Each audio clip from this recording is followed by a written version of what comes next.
Beautiful mic. And hello, everybody, and welcome to episode 4 of the Watderdhavian Job.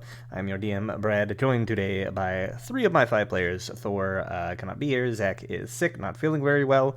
Getting started a little bit later here because some technical issues as a result of that, but we are ready to go here now. And before we begin with today's episode, as usual, we will go over a recap of what happened last time. This week it will be delivered by Mike, who is playing Dricken. So, if you would please, whenever you are ready, tell us what happened last time on the Watderdhavian Job.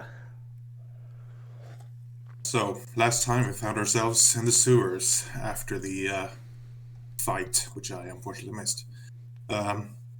Sir Reginald seemed to be coming back to his senses from some kind of mind-altering effect. We found, or rather, we spoke to Lord Neverember and Floon, which we were going to escort out of the sewers. We also found a small treasure chest, and there was some kind of puzzles or some kind of device down in the sewers that had some kind of keyholes or some such. We couldn't quite figure out. After looking around a little bit in the chambers down there, we escorted Lord Neverember and Floon out. We instantly went to the tavern to visit Volo to see, to make sure that he knows that everything went smooth as rain. He, of course, couldn't pay us the coin that he promised, but instead, before Lady Valerie decided to kill him, he offered us a real estate deed for Trollskull Manor. And Sheldrake and Lady Valerie discussed whether it could be a worthwhile investment, which it seemed to be. So we did accept this instead of the cash payment. So we went to take the night's rest and meet with Volo the next day to meet with the magistrate to have it become what do you say, official, to swap the honors to us, or Lady Valerie rather. So Volo escorted us to the Trollskull alley, where the manor is located. We inspected it and tried to get in when we heard, or when Sheldrake heard some noises inside, which we assumed were some squatters. And going inside, we were of course correct. There were 3 small children in there who had seemed to have been staying in there for quite a while, and they seemed to be orphans. After seemingly scaring them off deeper into the house, we decided to go out to introduce ourselves to the neighbors. I'm not going to go through all of the neighbors, but there were a few. The next day, we came back to begin a seance because we had Sheldrake had performed some magic that made him believe that there were a spirit of some kind in the manor. So we tried a seance to speak to the spirit to see what it was there for and who it was. Of course, during this seance, the squatters came back again to try to scare us or spook us out of the house, which they still seem to believe what's rightfully theirs, since they had been living there for a while. But that didn't happen, as we pretty much scared them straight. We continue with the seance, where we were able to make contact with what we understood was the previous owner of the manor, or tavern rather. And rather than try to outright get rid of him, we seemed to make a deal with him that he would not bother us as long as we tried to rebuild the tavern in what he thought would be its rightful glory. And I believe well, these the three orphans, we also allowed them to stay, and we probably will have them as some kind of cheeky free labor. And I believe that's where we left off. Yes, indeed. You can go ahead and mark your point of inspiration for giving the recap, and we will be picking up after a short sort of acceleration of time here as you all returned to the Von Bourbon estate following the night's activities at the Troll Skull Manor, having appraised the situation and gotten somewhat of a handle on what needs to occur for it to be brought back to its rightful sort of state and made into a useful establishment once more. So we pick up the next morning. You have all finished a long rest. Hopefully you have all leveled up in the process between the weeks, as I said you may. And Valerie, as your sort of we'll pick up after basically morning activities, right? So everybody's gotten dressed. You've had your meal. You've had breakfast. Your father has basically gone off to work. To doing his business. He is taking the coach with him today, so you'll not have access to that. But you of course. I'll give you your bow back, Basic. It's glowing blue slightly now. So all of you are sort of gathered around here in the hall, and I suppose, really, Valerie, seeing as you are kind of in charge of this situation here, what do you want to? What is your first move here? What is your plan for today? Now that you've sort of got the whole day ahead of you, you've appraised the estate and met all the neighbors and whatnot. Yes, well, the Troll Skull estate at the moment appears to just be full of broken crap and, furniture and dilapidated wood everywhere. So I think it's time that we go in and tear it apart. Let's take out all the broken furniture and shit that we can't use and just, I guess, pile it outside to be taken away later. My lady, are you not going to hire workers for that? Well, hiring workers costs money, and I don't really think that Father would appreciate me using family funds for an independent venture like this. So, we're kind of on our own a bit in that regard for now. And you know what they say? Master. I don't know anything about construction. You don't need to know anything about construction. You just need to carry things outside and throw them in a pile. Sound good? I just go inside and grab a crowbar and just okay. Might as well follow Basic's lead. Yes, mistress. I'm starting on the kitchen because that's what I know. All right. So you all make your way down Thunderstaff Way to Total Skull Alley. Then I assume. Yeah, it's only a 15-minute walk. Yeah, it's not very far. So you make your way down the road, arriving at the manor. Once more, sort of unlocking the front door, which again is very kind of pointless when all the windows are missing. But regardless, we'll get a glazier on that after we deal with all this. As you step foot into the manor, you can hear the sounds of kind of laughter and footsteps from within.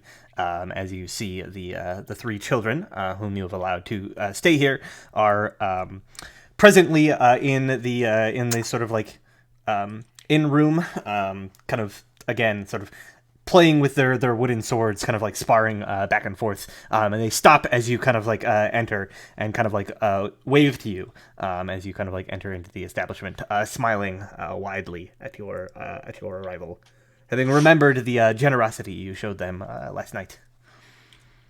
Mm-hmm. What are their names again? So there's three of them. There's the young tiefling boy who seems to be sort of the leader amongst them. His name is Squidly. Then there is the sort of younger human girl. Her name is Nat. She does not appear to be able to speak. She communicates through sign language. And then the youngest of them is the somewhat like slightly overweight male human boy whose name is Jenks. Du kan ta fingeren. Jinx, fat kid, got it. He's not. You fat boy, do stuff. Anyway, yeah. So I guess I'll be in like, good morning, children. Yeah, so they kind of like smile, and the young tiefling boy says, "Good morning. It's good to see you again." Says, Quite. And I'll sort of look at them and say, well, today me and my companions will be looking to empty out this establishment of all its broken, unusable furniture, and I suppose piling it out there. And I think Troll Skull Manor, if I remember correctly, has like patch of land that's empty on the estate, doesn't it? Like a garden thing. Not really. What does it look like? Take me to Troll Skull Manor. Take you back to the map here, the Troll Skull Manor. Didn't you station 2 guards there? Or is that just the thing you said you would do? And yeah, there was I think Sheldrake said he would send like a couple of guards like to keep watch outside. So like you see them on the way in, but they were just kind of keeping watch on the outside perimeter, making sure nobody was up to any funny business. And then once you arrive, basically like that's the end of their shift, right? They were there all night, so yeah, kind of, you're like, relieved. Make their leave. Yeah. I say and we're gonna be piling it outside. Yeah, you could probably like there's like a small area like out here, kind of at the front entrance where there's like an area you can kind of like pile it up in. Although there's quite a lot of like just between all 4 floors of this place plus the cellar, there's quite a lot of refuse essentially. 1 floor at a time. Yeah, you could probably clear out 1 floor at a time. You are probably going to have to hire somebody for disposal of it, given just the nature of like how much like waste there is. But you could probably save a little bit just like transporting the stuff out there yourself at the very least. Yeah. Actually, I say that to the kids. So that's what we'll be doing at least for this floor for now. Yeah, it might be better if you all either play outside or head upstairs. Or they could help out. the boy, he kind of like sighs. He's like, "Oh, but it was so fun jumping around on all the broken furniture." He says, "What else are we gonna use to, train on?" I look at him and I go like, I give him like like something that looks like a mace, and I'm like, wouldn't it be more fun to break things? We have a few things that needs to get down. What if they hurt themselves? I look at him like, I mean, they need to learn and, hurt themselves. That's a part of life. Well, you can keep an eye on them then. As you're here talking, you see the younger girl kind of makes a few kind of like motions with her hands to the boy, and he just sort of says, "You're right, Nat. We'd probably just be in the way. Right, we'll go find someplace else. We don't want to interrupt you." And like thank you. I look at him like reportedly like at some point I will teach you how to use those sticks properly if you want to. And he says, "Oh no, you will, Mister? That'd be great." He says, "We're gonna be adventurers when we grow up."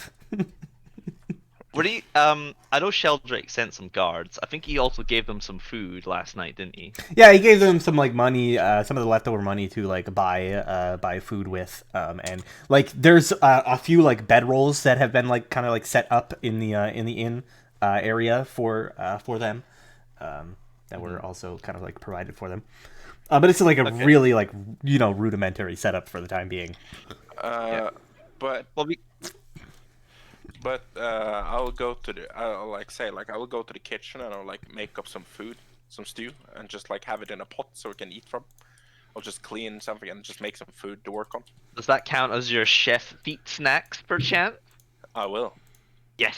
All right, yeah. So you can produce what, like 2 of them right now? Proficiency bonus.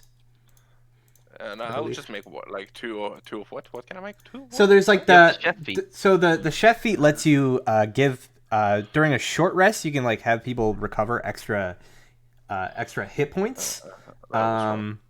But then there's another thing like after a long rest or something like that you can like make these little like snacks that give people temporary hit points. Yeah, you could spend like an hour making up to proficient. So you could spend an hour making 2 of these like snacks basically that will give somebody a couple of temporary hit points. Yeah, I'll make them then. Okay. What do I roll again? You don't have to roll anything. You can just do it because of your feet. Oh yeah. Okay. Now I'll fix like the kitchen and like get some basically like some stew food around, and just picture like the as snacks like pieces of bread and stuff like garlic bread next to the stew and stuff. Yeah. So I mean, you take a one look around the kitchen. You can see it's pretty like, it's pretty run down. There's stuff piled all over the place. A lot of the pots and pans and the whatnot are just like rusted out to like uselessness. But you have your own kind of materials here, so you like kind of push that stuff all to the side. Clean it up a little bit and begin working on preparation using some of the like broken wooden furniture as like kindling and fuel for the fire stoked oven and whatnot. What did we find in the basement again? Barrels of vinegar. There are a number of barrels that look as though one point they were filled with wine, but have since soured and turned to vinegar. And they're probably about like a dozen or so. I will go down to the wine cellar and taste the wine, because vinegar, even if it's old wine, you can still use it in food as vinegar. Mm-hmm. So just tasting if it's still useful for that. Yeah, like I said, it's turned to vinegar, so it has its uses still in that respect. Just not for drinking. As I'm cooking, I'm kind of like checking. I'm also checking like the ale room if there's any ale left down there. No, that has been completely. Completely empty. Ale is dead. Okay, so then do I know anything about making ale as a chef?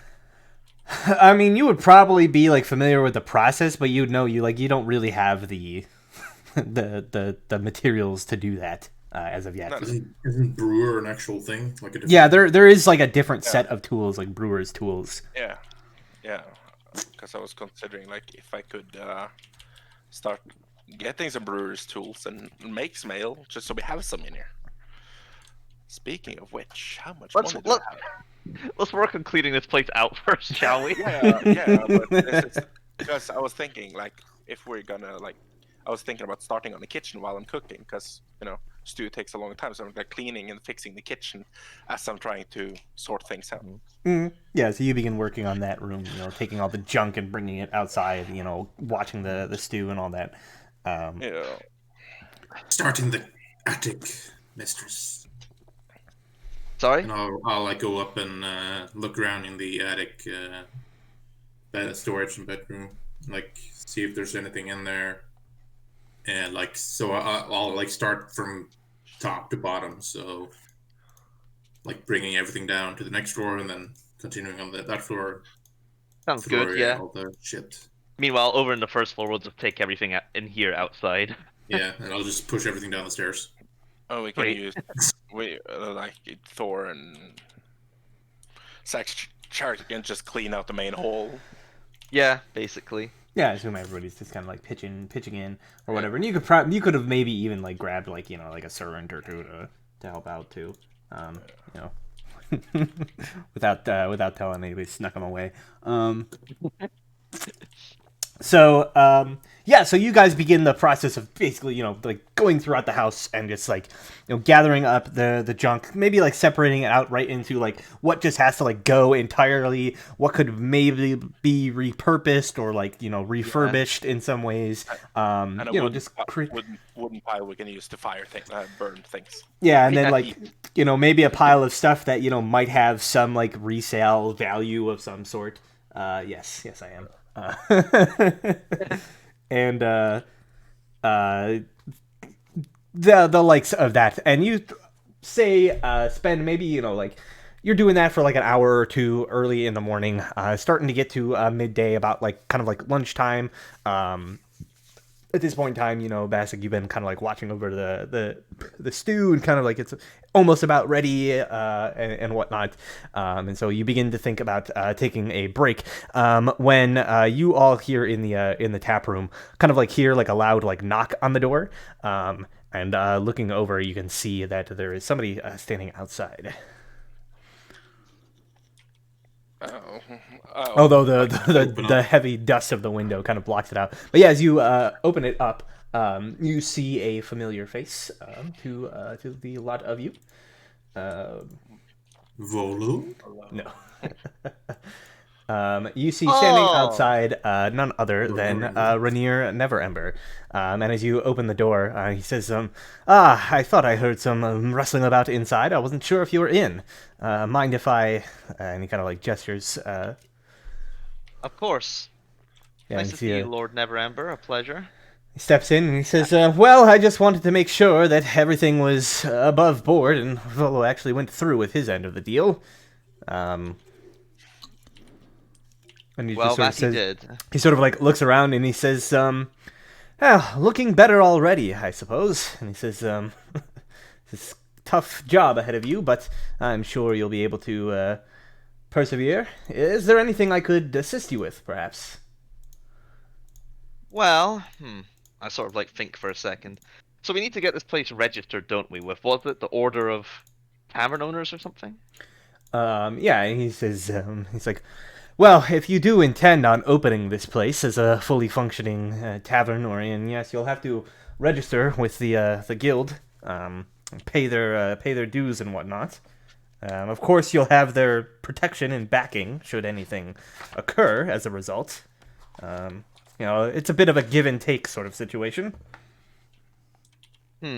Yes. And she nods and say, well, if you're able to offer us any assistance in getting the guild's backings for the refurbishment of this establishment and its opening, that would be much appreciated.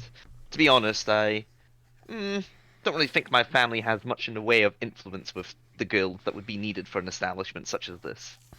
And he sort of Be more deal in other businesses. he sort of like kind of like strokes his chin and he says, I confess I've not much sway with many of the guilds either. Considering what my father did when he was still in his position, many of them still look down on me for that, even though I played no part in it. He says, I fear that perhaps my efforts would be better spent assisting you in other ways, much as I wish I could help you on that matter. And he says, but, and he kind of like begins like pulling up his sleeves, and he says, I'm not above menial labor. And he says, at the very least, I can help you clear this place out. Well, the extra set of hands would be much appreciated.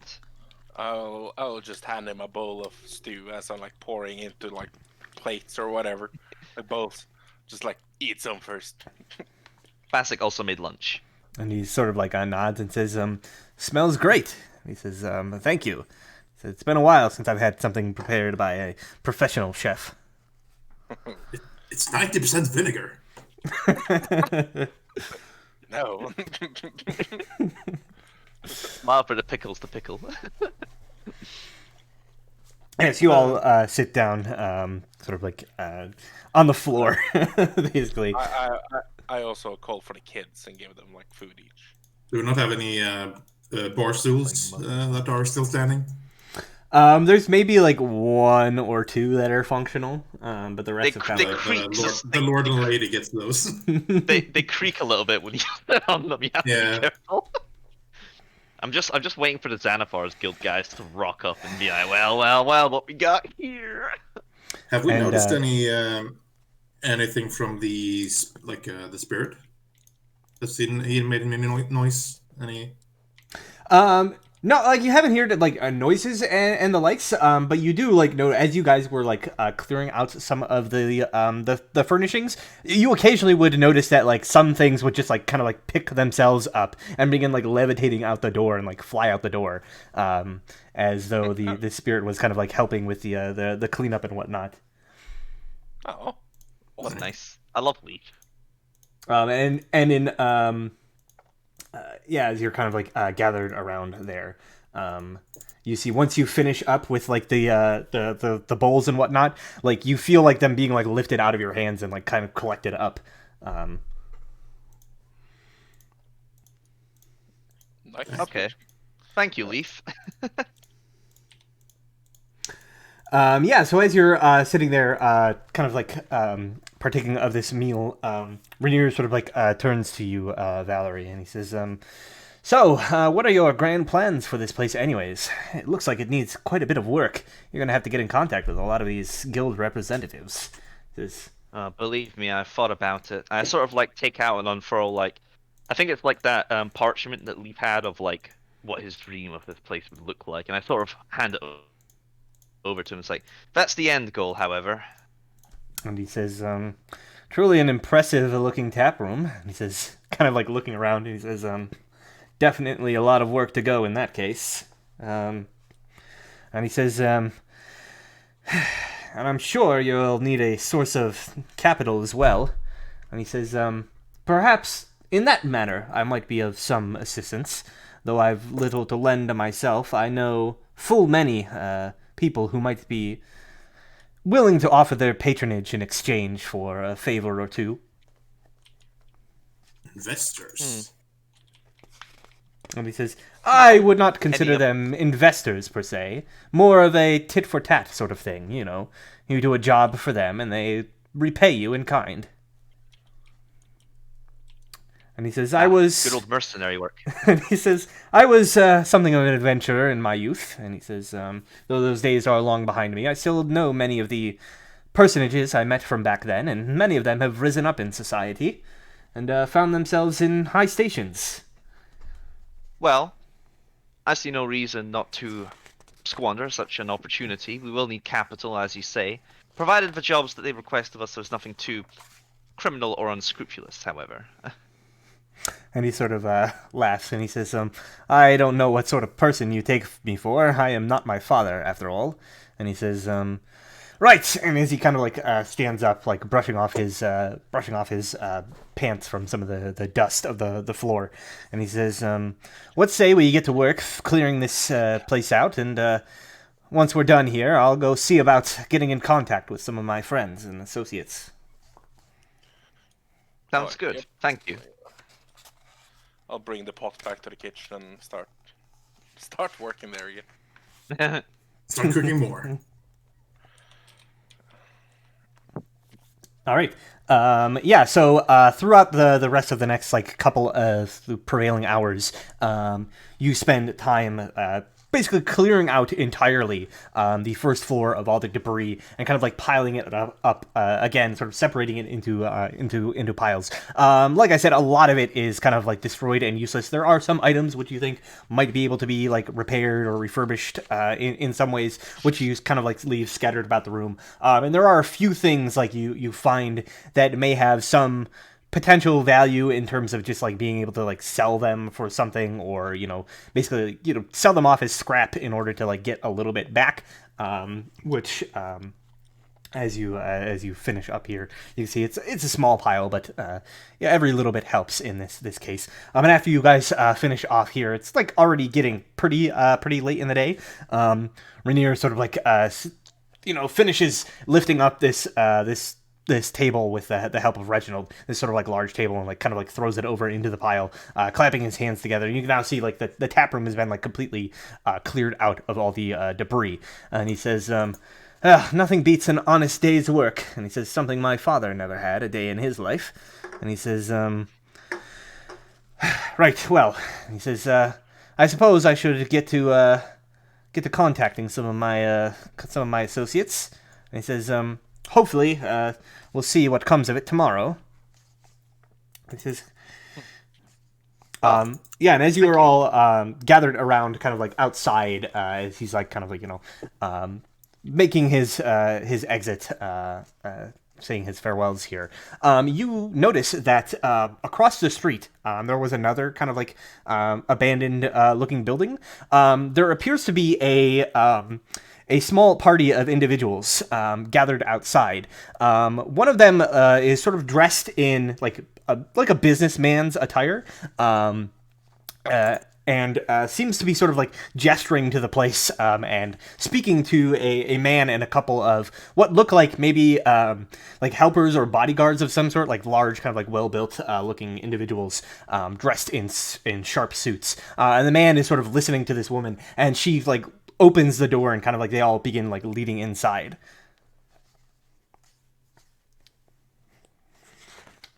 I'm sorry, what was that? I was replying to They're 4. going inside on their own. Yeah, they're going into the like house opposite, like the building opposite of the the inn. They're going in there, and like she appears to be like leading them in and like kind of gesturing around the place as if like showing them something. And yeah, you see the man. He's maybe about like average height. He looks about like middle aged, dressed in like in a suit that looks as though it could do with some updating, like an older kind of like out of fashion almost kind of suit. And he is sort of entering with his entourage here, and they appear to be sort of like looking around the place. And that's as Rainier is leaving. And he sort of says, wonder what that's about. Well, no matter. Says, I'll see you on the morrow and see if perhaps I can bring one of my fellows along, see if we can't find a way to dispense some coin your way to help fund this newly established inn. I feel like we might have to rehost the call, because there's like 4s around, but you can't join us? Interesting. I'm in a break. Let's go. 5-minute break while Brad sets up the cameras again. Interesting. Well, I can just try to restart it here. We can just end it and try to restart it. Yep, sounds good. Hold on, let me do that. Just hide everything. So we'll just everybody disconnect.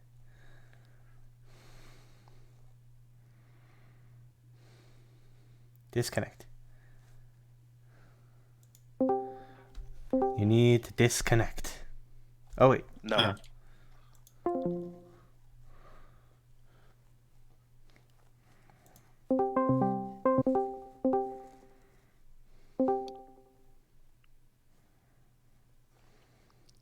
Do we have a Thor? Do we have a wild Thor? I don't think so. It does not appear. He's being rung. I heard a beep. Hello. Look what dragged in. Yeah. Look what the cat dragged in. All right. All right. Well, I'll just well, screw it. Turn off the cameras. Yeah. So what happened? A guy with a suit came in. No, so in the building opposite of your way. So there's like a road that goes like between, and he's like opposite. They're going in the opposite building. We don't need to bother with this. Isn't that where the PI is? No, Oh damn. there's an abandoned building across the street from the manor. That looks suspicious. It's probably the guy that tried to buy this building and then bought that building, and it's gonna be bad. Yep. Yeah, they want this whole area for like a retail reinvestment scheme. They want it for the redevelopment plan. They're gonna. Yeah, like four called it. We're the empty lot, basically. We're the one lot that fucked up everything. They want to, trash all the buildings in the area and build a huge, like skyscraping, like super mall. Yeah. And here we are fucking up everything. Oh man. Yeah. We're the grumpy old man who refuses to sell this building in the metropolis. I Yep. see. You guys can now see the full picture of Sheldrake in the industry. Oh, Yeah. can we? Twitch. B-gels. Yeah, so a little bit of catch up Thor, basically. We began the day after you guys had all kind of done the seance or whatever. And basically so far all they've done is they've gone to the tavern and begun basically like clearing out all the broken furniture and whatnot from the first floor. Rainier stopped by kind of like early in the morning and began sort of helping out, saying that he would see about contacting some of his past sort of acquaintances and friends, see if he could get some like work basically to help like pay for this place, pay for the refurbishments of the place. And now he is leaving, and as he is leaving, you can see that there is what appears to be a woman leading a what looks like a businessman and his sort of like entourage into the abandoned building across the way, and kind of like showing them through the place. And they're entering as you're all sort of like seeing Rainier off.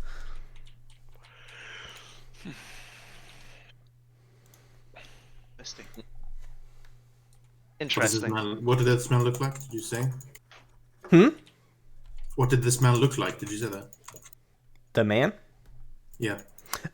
He's, about average height human man, sort of thinning brown hair, kind of wearing like a sharp suit, like I said, but one that looks as though it's pretty like out of the times, right? It looks like he got it like a long time ago, and it's not really like the most fashionable looking of outfits, and it has like a couple like patches in places, and you can see he has like very like thick, sort of like mutton chop kind of style beard going on. This is Scrooge. Who's good at stealth here? I am decent. I have 8 plus 8. Okay, maybe I'm not decent. Hold on. Plus 6. Let's see. Okay, Basik's the best at stealth. I know that. I know the people I work with. I turn to Basik and I'm like, why don't you go see if you can eavesdrop and see what's going on across the road? Do I see some place I can like cover on the other side of the road? Like take cover somewhere? Yeah, I mean, like you could duck up underneath like one of the windows. They're all inside, right? So you could like duck up underneath one of the windows and maybe like eavesdrop on them from there, or like go around the back. Like I said, these buildings are, it's like an urban area, so the buildings are all pretty like pressed up against each other. Let me take a look and see if there's an alleyway behind that particular building here. Are there windows or stuff like on the second floor? Are there any like vantage points that I can access on the top of one of the higher up floors? Yeah, there is like what appears to be like a balcony, kind of like over top of the second floor of that particular building. As far as like windows and stuff, it's very similar to the situation in your manor, where a lot of the windows are like boarded up or just like heavily coated in dust. They haven't been cleaned in a while. It seems as though this building has been abandoned. There is an alleyway behind that particular building, that kind of like this narrow alleyway that cuts through. Yeah, they have entered inside at this point, closing the door behind them. If Basik is taking the bottom floor, I'll fly up to that balcony and try to stealth underneath the the window and see if I can eavesdrop as well, in case they go up or get close to me. Get shot down because there's a no-fly zone. Yeah, I don't fly that high. But... All right, so you sort of like fly up, kind of like perching yourself like above or like below one of the windows, just so you can like kind of keep an eye out, listen there. And Basik, you kind of like go around the side. Why don't both of you give me stealth checks as you kind of like maneuver into position? I was waiting for the flak to come in. Okay. Brad, what's Waterdeep's aerial defenses like? Well, there is the ever constant vigil of the Griffin cavalry riders that kind of patrol the skies, but that's like high above, right? They don't like somebody flying just above street level isn't really going to draw their attention unless they're doing something crazy. They mostly are concerned with like dragons or cloud giant castles like appearing out of nowhere, right? Oh yeah, because they did a real fucking good job a few months ago. So They learned their mistake. They keep more vigilance over like the air space rather than just like above ground level. Yeah, so the two of you sneak around Basik, finding position kind of like in this back alleyway underneath like a window. You can hear their footsteps inside as they're kind of like walking around. And Dricken, you kind of like perch up top, and for a while, like you're listening, and you can kind of like barely hear them through the wooden walls. There are some holes, so the noise carries a little bit. And as you're standing there, it's mostly like boring conversation, right? She's just like basically like walking in and like, here is, such and such room, and just kind of like giving them like a tour of the place. But which one of you, what's your passive perceptions here? Dricken, you've got 13. Bassic wasn't on this map because he wasn't here when they came here, so there he is. You have 13 as well, so you're both the same. So let me see here, which one of you? D2. So Dricken, as you're perched there, sort of just like out of sight near this window, you hear footsteps like down below you as they kind of like move out onto this like balcony that you kind of like perched over. You like push yourself back just so you can't be seen in case they look directly up. And you hear the woman's voice as she like turns to this man, and she sort of says, "So, that's the full tour of this place," and says, "I'm rather curious, Mr. Froon, what is it exactly you seek to do with this building? It has been quite some difficulty finding a client willing to buy such a destitute building in need of refurbishment." And you see the man sort of takes a moment, and he like walks up. You see him. He like walks up to the edge of the balcony, like grabbing onto the balusters, looking down like across the way towards Trollskull Manor, and he says, "Well, I figured this place could use a bit of new blood in the business," and he says, "I'm of a mind to open a new pub here and service the clientele in this area." What is this adventure? And he says, "I'm sure it will revitalize the district." And he says, "And perhaps, should things go really well, I'm looking to expand to other interests in the area." And then he like sort of like steps back, smiling at the woman as they kind of she like nods and says, "A worthwhile venture then." And she says, "Well, everything seems to be in order. Your credentials add up, and certainly it seems as though your streams of capital are more than enough to cover the place. Perhaps you would like to return to my office and we can see about finalizing the deal." And he just sort of like nods and says, "Yes, let us."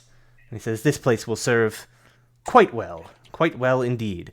And you hear them like entering back into the building and kind of like stomping down the stairs. Back, you hear them like going to the front and kind of like leaving, and you all see the group of them like leave. You swear as you're kind of like watching this, Valerie, you swear that the man kind of like looks over in your direction and sort of like smirks before like turning back and walking off with his entourage. Interesting. When the street is clear, I'll fly back down and walk into the manor. What'd you hear? I think his name was Mr. Froon. He was talking about opening a new pub, and I got a bad feeling about this one. He seemed sketchy. He said it was something about expanding, and if I heard correctly, has a large capital to work with. Fuck's sake, this is Yakuza 0. Brad, you son of a bitch. Alright, have I heard of Mr. Froon before? Is this a name that rings any bells? No, it is unfamiliar to you. Mr. Froon, I can't say I've heard of the name, and I like to think I keep myself well informed. Maybe the Look over at Thor. yeah, maybe Sheldrake has. Sheldrake is. Oh wait, no, he's there. Oh right, I had hard muted my microphone. Can I roll anything to see if like I have any knowledge of this Froon? Mr. Froon. Let me double check here. Oh shit, they're warm. F. No, so as you like begin to think, I'm not gonna make you roll a check or anything like that. As you begin to sort of like think on all of the like noble families and like merchant houses and the likes, the name Froon does not ring any bells to you that you have heard of. If they are a person of note, they don't move in the sort of same circles. that you are familiar with. I got a bad feeling about him, mistress. I don't think the that building is what he's actually there for. Well, I will say it's a bit odd that he's wanting to buy that building and opening up a pub, and when it's only been, what, a day since we got ours? Didn't Mr. Volo mention somebody else interested in buying the manor at the auction? He did. Though he never mentioned the name.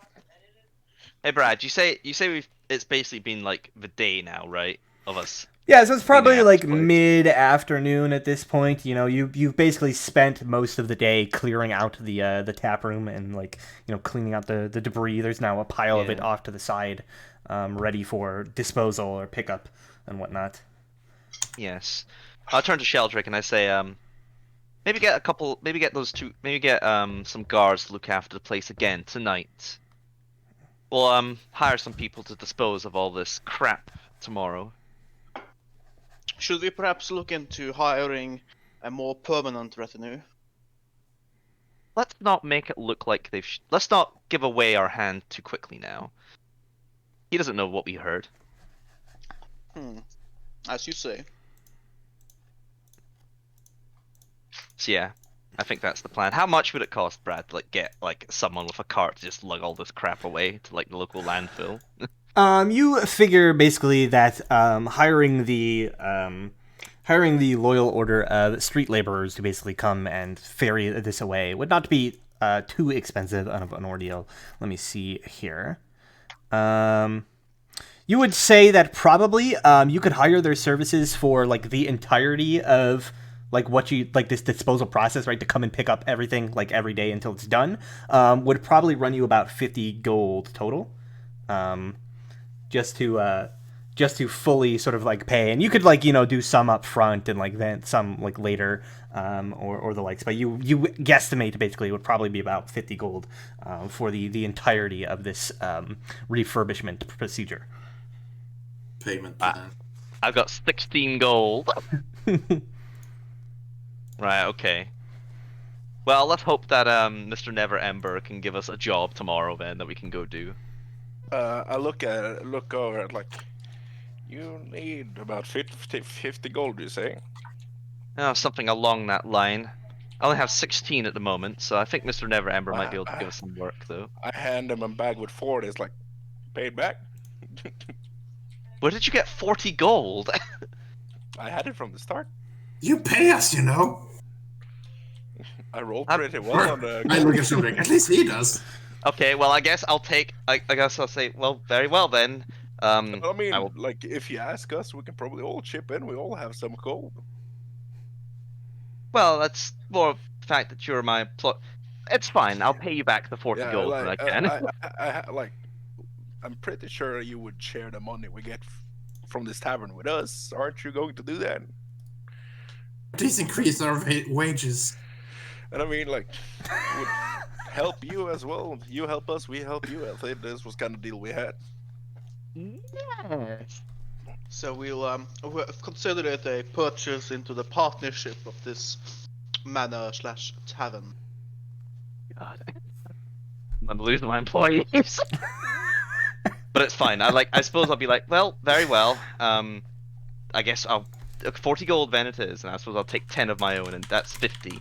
And I'll give it to Sheldrick and say it's see if you can get the loyal order of such and such to come and clear at. See if you can go hire the loyal order of such and such to help us clear this place out. Of course, Lady Valerie. Don't call them that though. Oh, whatever their name is. So Sheldrick, you are no stranger to setting up meetings with guild representatives on the behalf of the Yvonne Bourbon household. So basically, you would think that the best way to go about it probably would be to go to the guild's head offices and schedule an appointment to meet with the guild's sort of leader and representative. Of course, the requesting personage will have to be there for this meeting. So it's not as simple a matter of just go and set it up, right? You'll probably have to go set the appointment, and then you'll all have to like go and meet with them and discuss terms and whatnot. But going and setting up the appointment is a simple enough matter. You could do that on your own. Yes. Or tell your girlfriend I say hi. Where is? Don't do it, Morten. She'll never recover. There we go. Brad, the retinue, do we get any kind of steady income for actually being employed?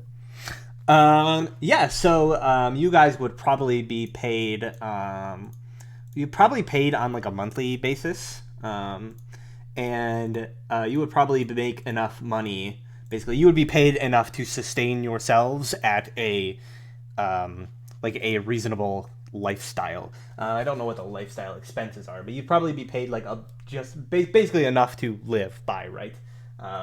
You don't really get much in the way of excess savings. I actually had those smaller questions about that. Like, do we live at the manor, or do we live? Do you have? To I mean, make, there's servants' quarters, right? So like probably you do live like not like in them. You'd live like in an adjacent building, right? Like, Be right back to Zach. Just need something to drink and stuff. A comfortable Sheldrake- lifestyle is 2 gold a day. Sheldrake probably has a like a room in the main estate, but the rest of you would probably live in like servants' quarters or something of the likes. Yeah. 2 gold a day, so that's 60 a month. What's the That's for comfortable. what's the one below that? it's a month in. I think it's like that's in Forgotten Realms. I think like it is 30 days a month because like it's 3 weeks, 10 days each week. Yeah, it's a 30 days, 10 days. Yeah. And then there's like weird like, between month days and stuff like that for the holidays and extra days. So you get 60 gold per month. They have more than me. Does Valerie get in like some sort of allowance from her dad, or is this like no? No, she has to learn the hard way, man. No small loans of a million gold for her. Well, Valerie also does work with the family business, but I think in her off time she doesn't really have anything. She gets paid for what she does, and at the moment she's not doing anything. Let's see. Yeah. So in other Like, words, we are the ones who have capital. At the moment, yes. well, remember in like the first session where we met Volo, like I had Valerie look in her appointment book and was like, "Well, I don't have anything going for the next little while." Yeah. And that's why she agreed to do it. But anyhow, yes. So I suppose we'll head back to the estate for the evening after having done that. I'll have Sheldrake. I told Sheldrake, go get the orders, services, and get a couple guards here to look after the place for tonight. That'll probably be the case for a little while. We just find the. I know Zach's not here, but would Sir Reginald, with his like underground past, have maybe heard of a Mr. Froon? No. Okay, fair enough then. None of us. I don't know what underground past you think he has, but Said he was a smuggler and stuff. yeah, but not. Shady like- shit. He is a shady individual and a bad influence on my lady. Poor influence. Oh man. Mm-hmm. Totally. We should Go not, rest up. Right. There's still like a few hours in the day. But if you would like, Sheldrake, you can basically go. You figure there's probably enough time. You'll have to like rush a little bit, but there's probably enough time to get to the guild offices of the Loyal Order of Street Laborers and set up an appointment for the young lady to hire their services and negotiate the contract. Therefore, I will just do that. meanwhile, the rest of you, what would you like to? Oh, look, there's a nice handy chart of all the guilds. You'll be meeting many of them. Oh God. That's the guilds of Waterdeep. I did tell you that this was just a guild bureaucracy simulator. Yeah, the rest of it, there's still like a couple of hours before nightfall, right? So if there's anything like in particular you guys want to do, otherwise we can just kind of like skip ahead again. I'm fine skipping ahead myself, but I don't know if you guys want to do anything. Are the kids still staying at the manor?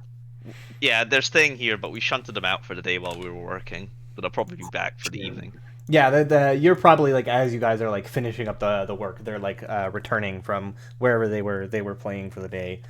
I mean, they could learn how to start working a honest day of life's work.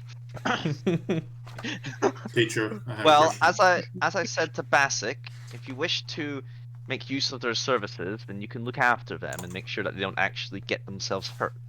Yeah, so like the work from today, right? Like the kids were a bit ill-suited to the task of like all this heavy lifting and dragging and carrying things. Right. But you figure like they could be like put to use like sweeping up and cleaning now that it's like emptied out, at the very least.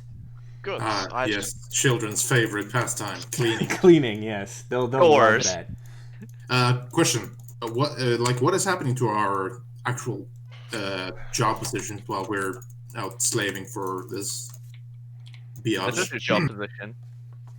Yeah, like what's who's the stable master now? What's happening to stables? Who's taking care of the Sheldrake's tasks and all that shit? Yes, who is making sure that the house servants aren't all slacking about without the watchful eye? This is well, I I like assume you all have sort of like people under you, right? Like you're the heads, right? And you have people you like order around or whatever, and like yes, you figure like for short periods of time you could probably entrust them with the jobs. Every so often you'll have to go in there and kick some butt and make sure they're doing what they're supposed to be doing, but things can function without you for short periods of time. Man, Sheldrake's got some heavy stuff on his plate. Think of it this way, Sheldrake. Like after all these years working, you've probably broken their spirits now. Like they're probably husks of who they were. No, I mean if they're husks of who they will not work effectively. They need still a bit of humanity left in them. 15%. That's the magic number. Yeah.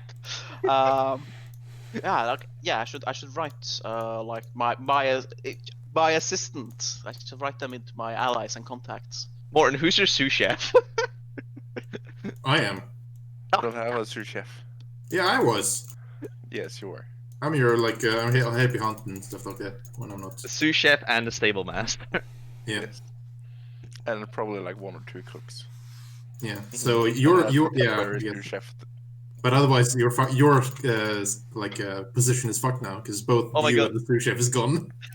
Morton, it's just like working real life as a chef. You lay all the setup and you say to the people in the kitchen, all you have to do is this, and they still fuck it up. I know. Sounds about right. But yeah, so in that case, you can all return to the manor, and basically, work on whatever it is that needs to be done in the meantime. Sheldrake, you go make that appointment on behalf of the lady. As you're talking to the receptionist, it would seem as though the earliest possible appointment that they have would be in 3 days' time from this current position at about noon on that day, which the date would be, let's see, it's 13th. So yeah, the 16th at noon would be like the earliest possible appointment they could book you in for to meet with the guild master and negotiate terms. I think a priority for the work at the manor would be to get maybe you'll have to slip a few coins and be like, can I get an earlier appointment? First of all, we kind of need a brewery so we actually make some alcohol.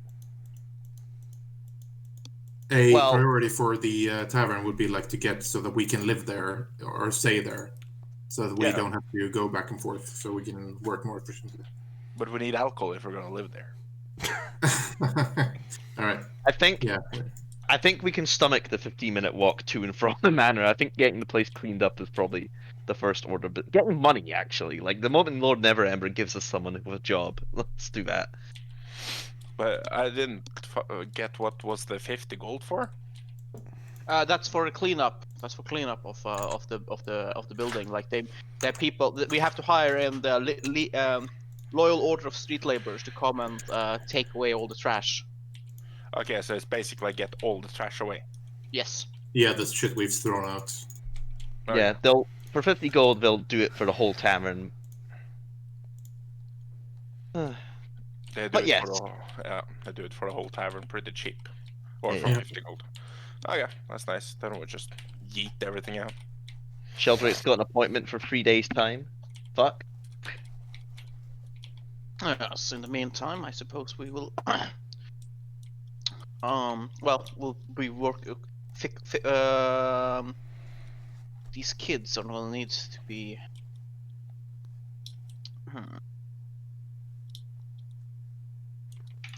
Bassick wants to teach him how to fight. Yeah, I'll do that on the side if I... Yeah, time. eventually. Shouldn't that be the bodyguards' duty? You should teach them how to hunt.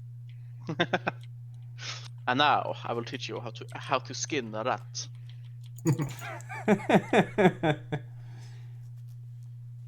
And Sheldrakes can teach them how to perform an exorcism. Yeah. So are we skipping time to the next day or? Yeah, at this point, you all return to the manor, and as you all sort of again sort of like finish this day, skipping ahead to the next, Valerie, we sort of pick up a scene here where you are. You're sitting there at the breakfast table with your mother and your father at the head of the table, and things are like relatively like silent. Your father appears to be reading over some of the broadsheets from the day, kind of like looking over the news, and your mother is kind of just like daintily eating her food when your father sort of like closes up the newspaper, placing it down on the table, folding it down, and kind of like looking at you, and he says, "So, Valerie, I've heard that you've been up to some things while I've been gone. Did you think that your reassignment of my house guards would escape my notice?" Oh shit. For a little bit, yeah. Well, I was never trying to hide it. And he says, But- "If that is the case, why have you not told me?" He says, "You're not in trouble. I'm just curious what it is you are up to." Yeah. Making a bar, Dad.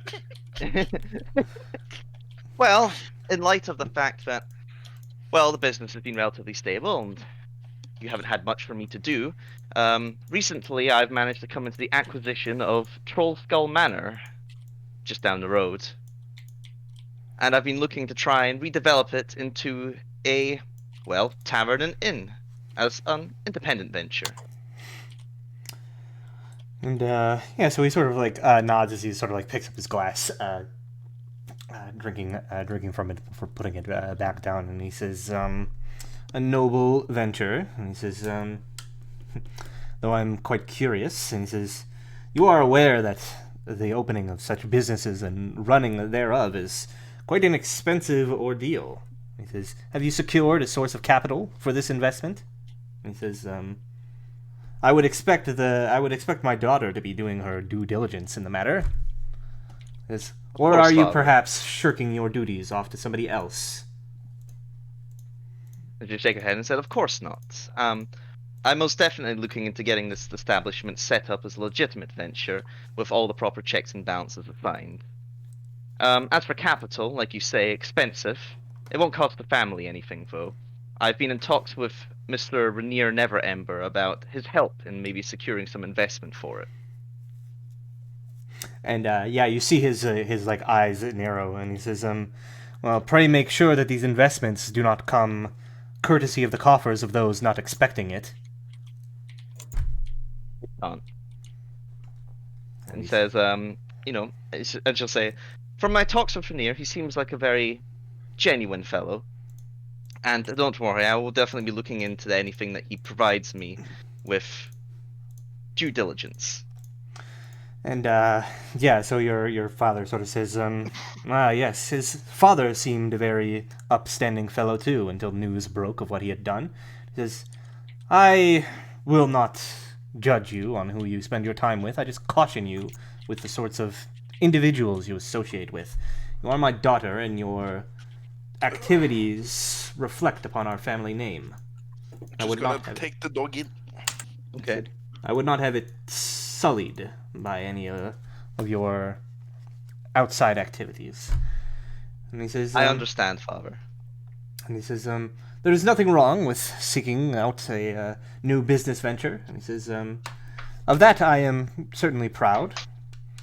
And he says, I hope you succeed in this venture, although should it come to failure, know this, that I will not be bailing you out from any debts you might accrue. He says, it is important that you learn such responsibilities. I nod. I understand, father. And he says, and one more thing. And he says, I will overlook this generous reassignment of the housing staff's business for the time being, but do ensure that you find your own employees for this venture in future. Thank you, Man, we're father. gonna get fired. That means a lot. I imagine Sheldrick's just standing at the side. Sips tea. Cup of tea. Bloody hell. However, did he notice? I cannot understand. No. I mean, I only have less than a dozen guards. Where are the remainder two? Yes. Well, yes. And yeah, the rest of the breakfast is sort I- of very tense atmosphere. Hmm. I actually during these 3 days actually have thought of something I would like to do. I would like to try and consult any of my contact network to see if we can find anything about this Mr. Froon. Your contact? Do you have like what? Do you have a homeless network? Are you Sherlock Holmesing it right now? What the hell do you do when we let you out the house? By the way, that +1 to my bow, is that both damage and attack, Gary? Yep, Yeah, yep. okay. It's like a normal +1 magical enhancement, so it's to attack and damage. Okay, nice, thank you. Just forgot it a little bit. Well, Yeah, so you all meet up again after the morning's activities are concluded. An hour or two after waking up. I'll turn to Sheldrick after we leave the house. Well, that went better with father than I expected. Father's a dick. Oh, Indeed. Though, as I said, we should look into hiring some guards. Just- If you would like, I'm certain I could procure some reputable folks to help watch over the estate. Interesting. I'm just looking to see which order like hired guards would be from. No. Clerks, no. Barriers, no. Stationers. What's Stationers Guild, Brad? Is there a mercenary order? I don't know if there's like a guild of mercenaries. I think that's kind of something that's just like an individual basis. There are like organizations, right, that deal with such thing. Watchful But I orders don't of know if there's, like- magists and protectors. I don't know if there's like no. That's more of like magical police, basically. Like they watch over and investigate like crimes of magic, and protect the city thereof. They hunt down blood mages. Okay, well, yeah. So I suppose Valerie would nod and say, "Well, that'd be helpful indeed." From where, though? I don't recall there being like a guards guild or anything like that. No, of course not. There's always there is always the odd mercenary company and such offering the services here in Waterdeep, or friends and contacts who might be in need of some honest employment. Well, I'm not saying no, but we don't really have any sort of stable gold to pay them with. The tavern isn't even open yet. That is true. It was merely a suggestion. I could look into gaining it. Perhaps I might perhaps know someone who's be willing to forego payment for now or for the offer of safe lodging for the time being. Well, We're homeless kids.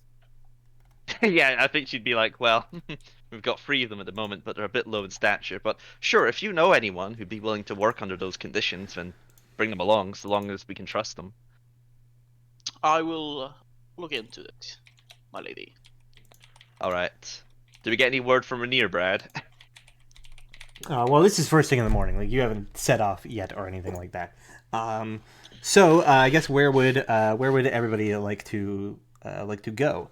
As far as are you splitting up at all or anything like that? Really Or... back to Troll Skull.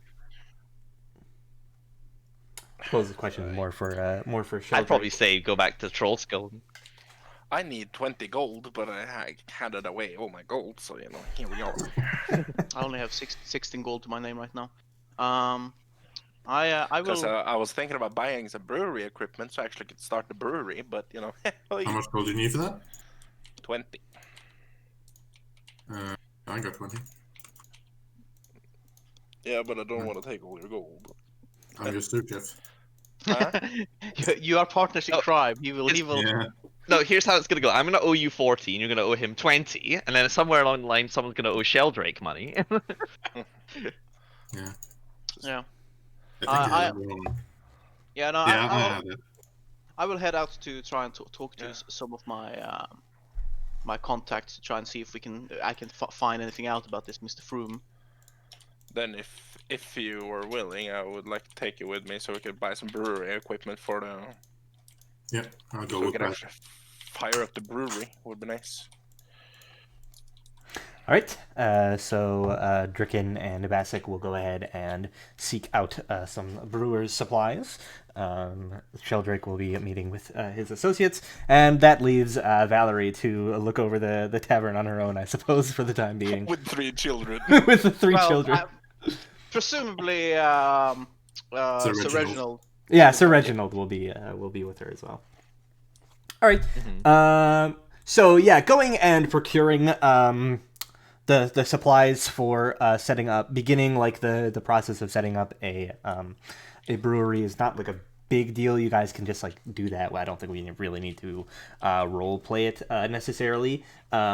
Although you do know that once things are up and running, you'll probably have to register the establishment with the Vintners, Brewers, and Distillers Guild, or risk some sort of trouble from them.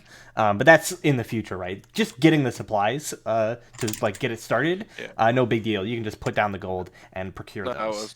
I was gonna like get the brewery thing and like taste, like make some small recipes just to taste out, find out something that's actually decent to sell. So Yeah, we'll get Leaf to come and help you as well. yeah, I will. But that's the yeah. thing. So yeah, you can get the supplies, no Oh, problem. It'll take some time to set up, and obviously in future you'll have to consider registering with the guild. But for the time being, you're fine. Other than that, I think I would like to start with Sheldrake, and in order to do so, I would very much like the 3 of you that are not Thor to deafen yourselves. Oh, okay. Just write to me when you need me. I will post a message in chat when you are free to undeafen yourselves. Just give me a sec here. Where the fuck do you deafen yourself again on this thing? It's the There's a where is the definite when you're in the it's here somewhere. Yeah, like I'm used to it being like a big button you just click and you're deafened. And Found it. muted. He's Oh, he deafened. found it. They're all deafened. They are all deafened. All right. So, Yes. Sheldrake, you arrange for yourselves a meeting with one of your associates at a tavern somewhere nearby. And I think we will go ahead and basically set the scene. So you, Sheldrake, are on your own, obviously, entering into this somewhat lower end tavern. It's not exactly the nice establishment that your lady would be used to visiting, but you yourself are familiar with such places. And you can see as you enter in, there are a number of people that kind of like eye you suspiciously as you enter into the room. But straight ahead, kind of like off into the corner, you see there's there's like booths, right? Like set up, like table booths set up. And you can see a couple of what look like sort of like guards kind of like standing watch. One of whom you recognize as you enter in. The sort of kind of like darker green skin, this half orc woman whom you recognize from the Yawning Portal as Yagra Stonefist, the one who got into the scuffle with the Xanathars. You can see they are currently standing obscuring the people that are sitting at the booth table. As you enter in, you kind of like stride over that way, and you hear a familiar voice from the other side as like the bodyguards kind of like begin to step up just like to stop you, and they say, "This one has an appointment. Come, Sheldrake, come, sit with me for a while." I'll nod and like wait for the guards to move. Yeah, move aside. they step out of the way, and as they do so, you see sort of sat there at the table. You see he's got like a number of drinks arranged out in front of him, and various things. He gestures over to sit opposite from him. Let me see if I have a nice little handout that I can show to you. You would recognize this as your contact with the Zentarum. Devil Star Song. Devil Star Song. Where is his thing? Oh, there he is. Handout. Edit. In the Journal of Thor. And There he is. I believe, yes, so you can see it now. Yes. That is what he looks like. Hmm.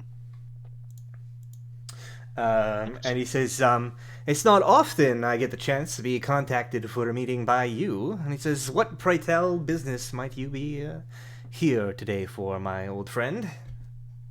I'll take a seat. This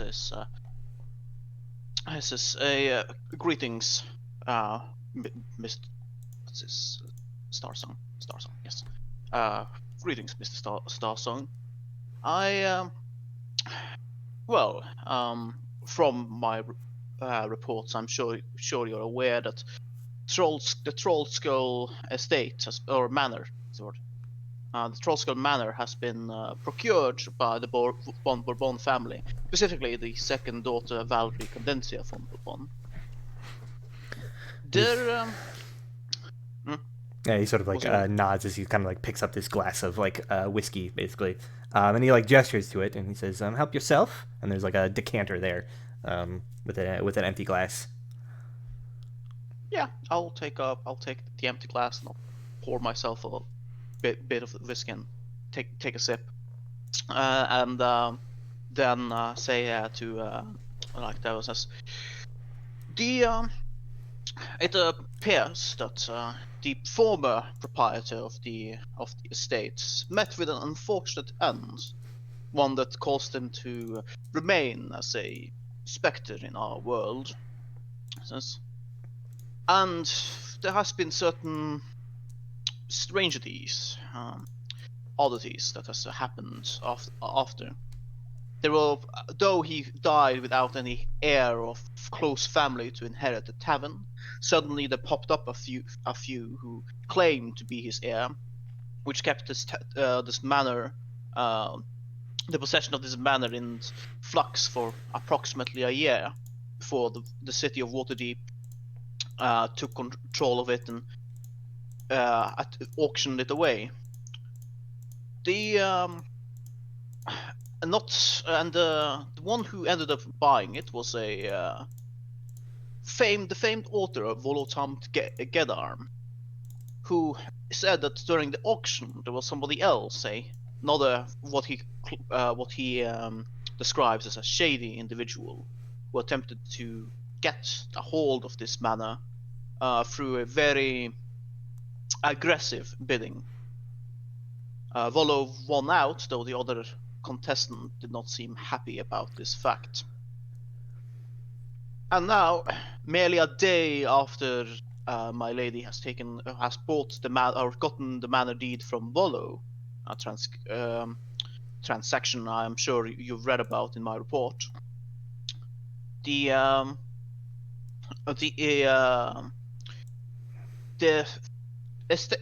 house next to it was now visited by a Mr. Froome, another shady-looking individual who is looking to buy that building to open a pub, so he claims, and who, well, perhaps is more than he seems.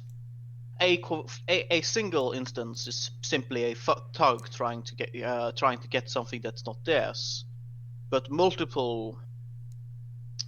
Well, I believe these incidents are perhaps correlated.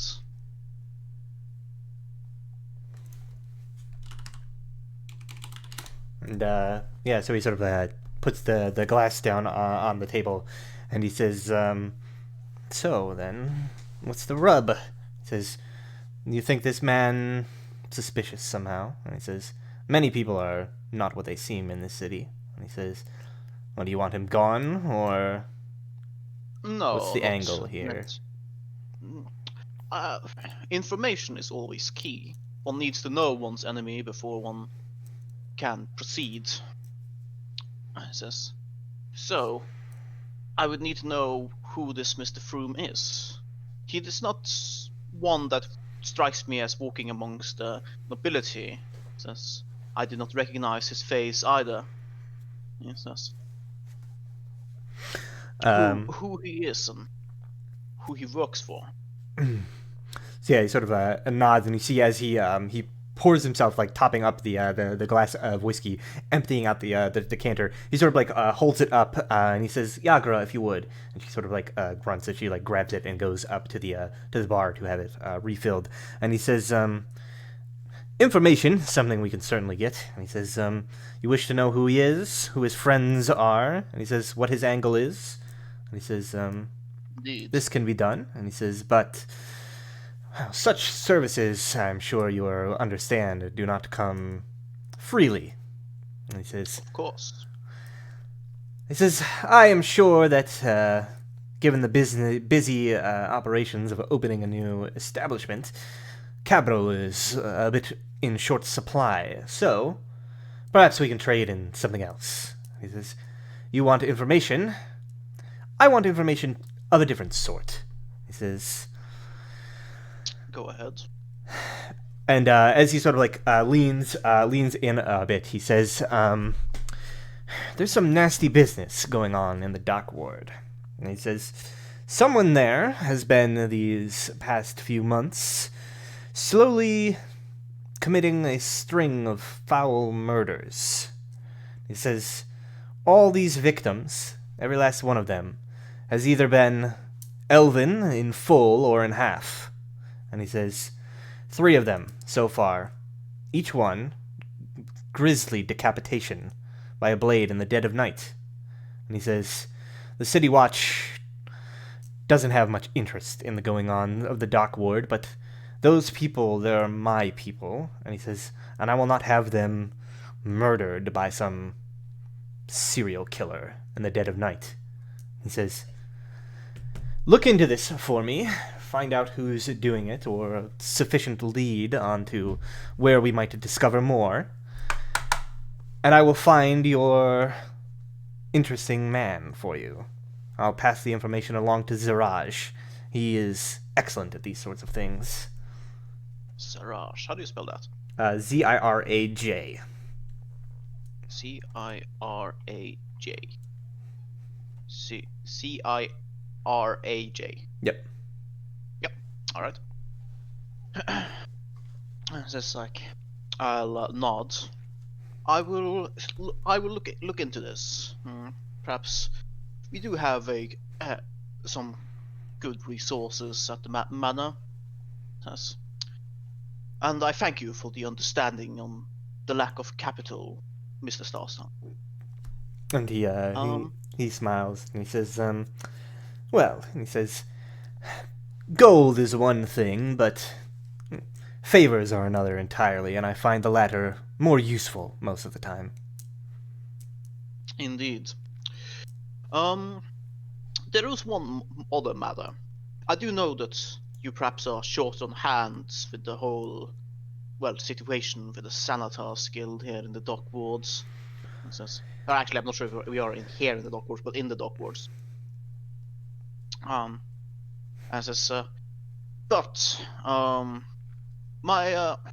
is perhaps an opportunity in my lady's looking to find trusted hired guards for her newly acquired establishment. But as you said, she's currently lacking in capital, which worries her to no end. I was I briefly may have brought up the idea of getting somebody who perhaps needs a stable job or a place to stay, and I thought perhaps you and yours might have some interest in gaining a foothold in the soon to be established tavern. Yeah, so he sort of says, I see, an interesting proposition, and he says, the squeeze is you wish to offer this tavern of yours as a place for us to conduct our business and keep an eye over things in the North Ward, and we provide some muscle to look over it. He says, a suitable arrangement, perhaps. But, he says, as you know, I am not in charge of such things, and he says, but I can get you a meeting with somebody who is. And he says, I'll pass along word to Tashlin, and say, and we'll see what we can do. And he says, Tashlin. He says, you're a good man. I'll put in a good word for you. He says, much appreciated, Mr. Starsong. And he sort of, yeah. Yeah, he sort of like nods and says, is there aught else I could help you with? No, I believe that would be all. I saw like things from one less. There was, I suppose, one thing I did mention this. I believe in my report, but the Senators Guild were interested in acquiring the information from René Neverember about the missing dragons that his father embezzled from the city. It is why they attacked your warehouse. He says. The lady Valerie is going to be working together with René with the establishment of this tavern to help achieve more capital and such. Though he claims to not know anything about the embezzled funds, I'm not so certain whether or not that is the case. After all, he could just be mistrusting of strangers, naturally. So I will be keeping an eye on him and see if there's anything I can learn from his, from this more working closely with Lord René.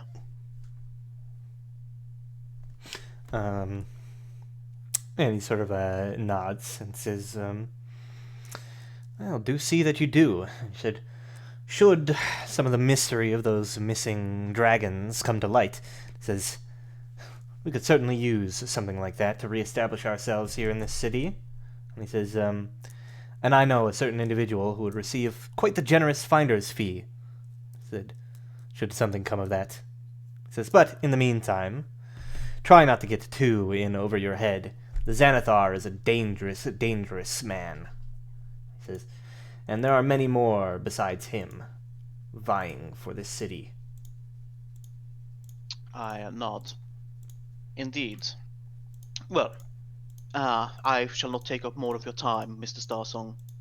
Thank you for the drink, I say as I put down the empty glass. And stand up to leave. Yeah, so he the guards kind of part again as you exit. Yagra coming back to put the refilled decanter down. She sort of smiles and nods as you walk past. You can hear Davil goes back to sitting there whistling to himself. You pass somebody basically coming past you on the way out whom you don't recognize, but he appears to also be meeting with Davil. And I guess with this meeting done, would you like to head back to the Troll Skull Manor to meet with the others? Yes. Okay, very well then. Shall they kill herself?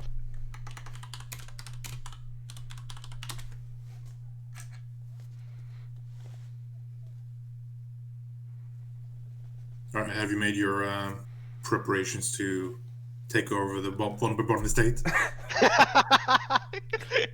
Shh, Mike, you mustn't let James know about the rebellion. I know, he hasn't unmuted yet, that's why. Oh, yes. Yes, on deafen. Yeah, we can say whatever we like. Yes, indeed. Prepare at the Red October. Been good to you, right? More like the Red Choketober. The Red October. I want to be your second in command. Indeed. One of these days he'll. All right, I'm back. Welcome back. Hello, back. Hello, back. I am Sheldrake. What did you do, Sheldrake? Information. Shady stuff. Not the type that's going to get us all murdered, I hope. No, of course not. Not us all murdered. I will be fine. Some sacrifices will be made. I see Morton's AFK still. Hmm. All right, then. So what happens now? First and foremost, I think before everybody reunites back together,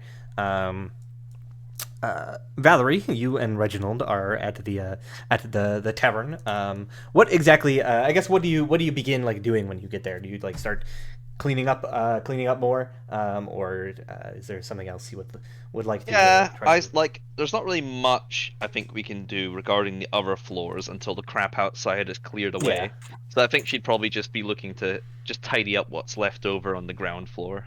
Sure. Yeah. So yeah, you begin sort of setting to work, cleaning up and preparing the area for whatever reconstruction work needs to occur. As you're doing so, Reginald helping you out, you can hear the sounds upstairs of the children playing on the upper floors. Now that this floor has been removed of obstacles for them to jump and climb on and whatnot, so they've relocated to some of the other floors. After maybe half an hour or so, still while the others are out, you again sort of hear a knocking on the door. Why does anyone bother? Or myself? and I just go up and answer the door. Okay. So as you open the door, you see a figure whom you do not immediately recognize. Somebody new. Oh, a new person. So edit in your journal. Actually, I think you probably would recognize this person. Though you've never met them before, you probably know of them. He is sort of a large kind of somewhat rotund man wearing very fancy clothes with sort of this kind of like fancy sort of like brimmed hat. He has this like big sort of like fur cloak on his back, and he has a this sort of like curved like sort of cutlass almost on his hip, and he is that. You would recognize him as Mert, otherwise known as Mert the Money Lord. Okay, that's a hell of a title, man. Is he like a merchant? He is a figure of some prominence. He basically, you would know, he made his fortune and carved out a reputation as like an adventurer and philanderer, and now he sort of is like a noble in the city, and rumor has it that he is a close advisor to L'Oreal Silverhand herself, and involves himself in politics and the likes. Okay, so he's a hell of a figure. Yes. He is... So I'd sort of be a bit taken aback and, be like, Lord Mert, pleasure. Please come in.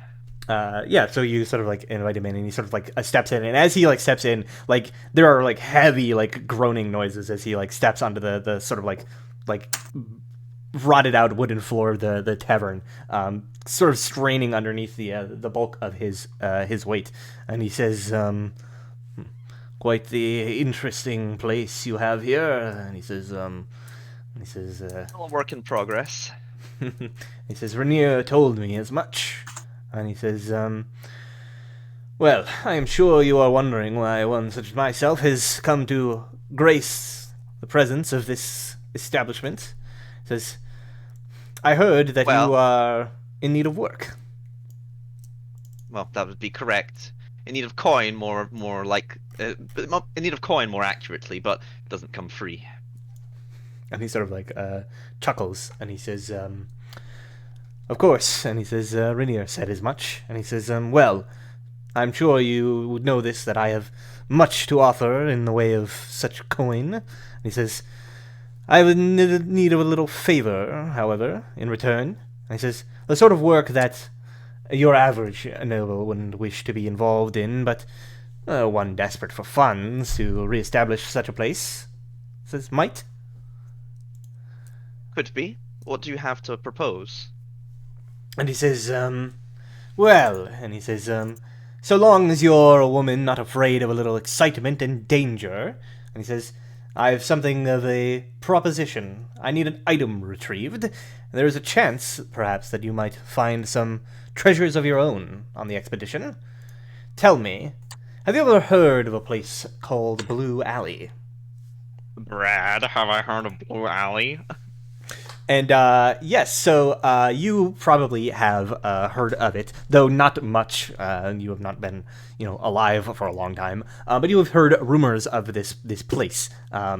There is rumors basically that a long time ago, this secretive and reclusive maze constructed this place called Blue Alley, which is almost sort of like a nobody's sure like how he did it, but it's almost like a dungeon, like contained within the alleys of the city of Waterdeep.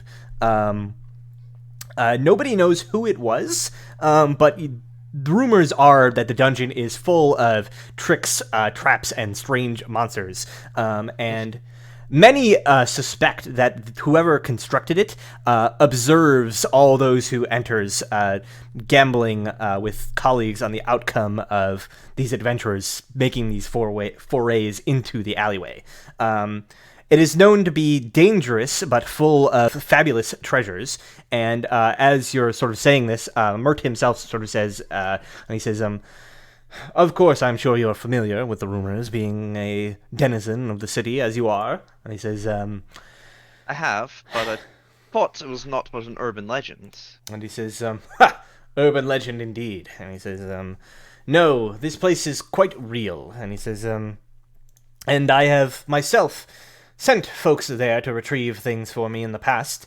He says, "Not many have met with success, but I admit they were all greenhorns." And he says, still wet behind the ears. And he says, "But you," and he says, "I suspect you might service a little bit better in that respect.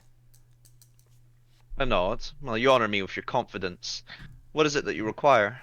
And he says, I have heard from a colleague that a rare artifact lies within the Blue Alley currently.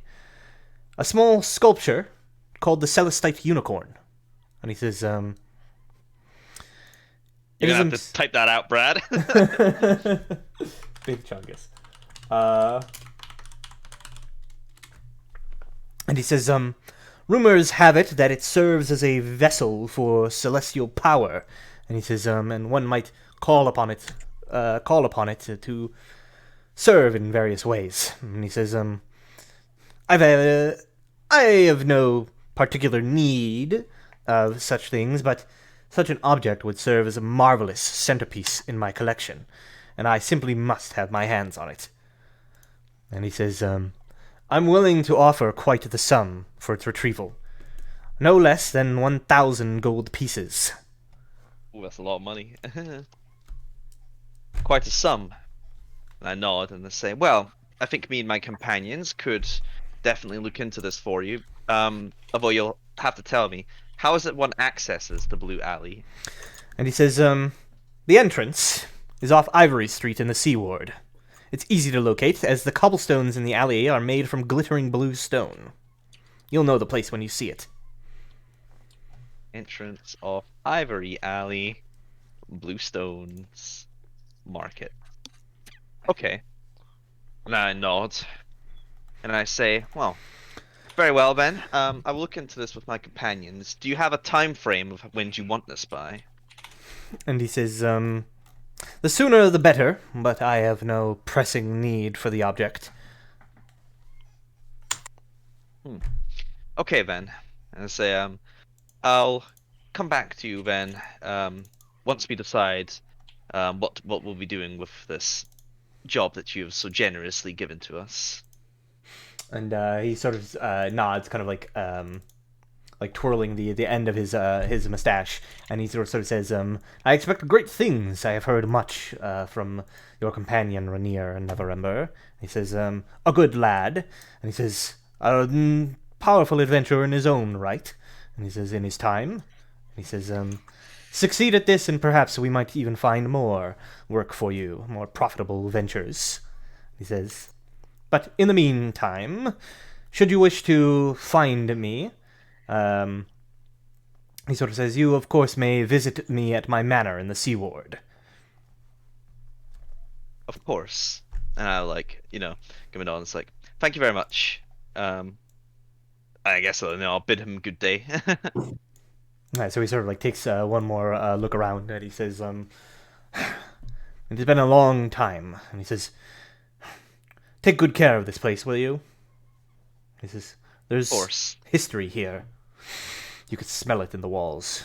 Or perhaps that's just the scent of decay. Nevertheless, I bid you good day.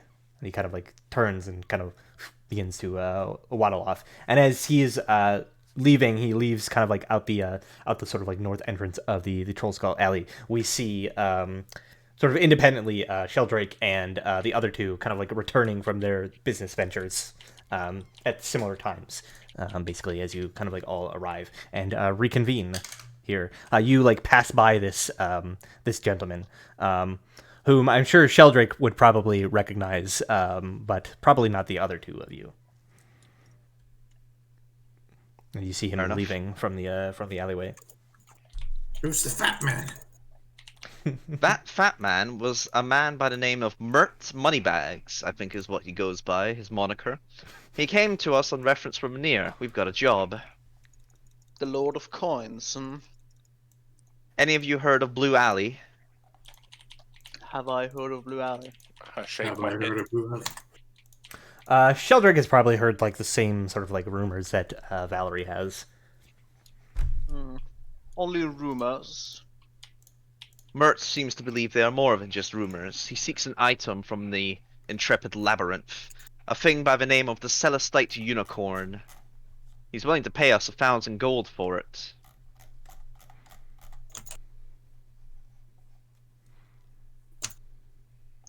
Interesting.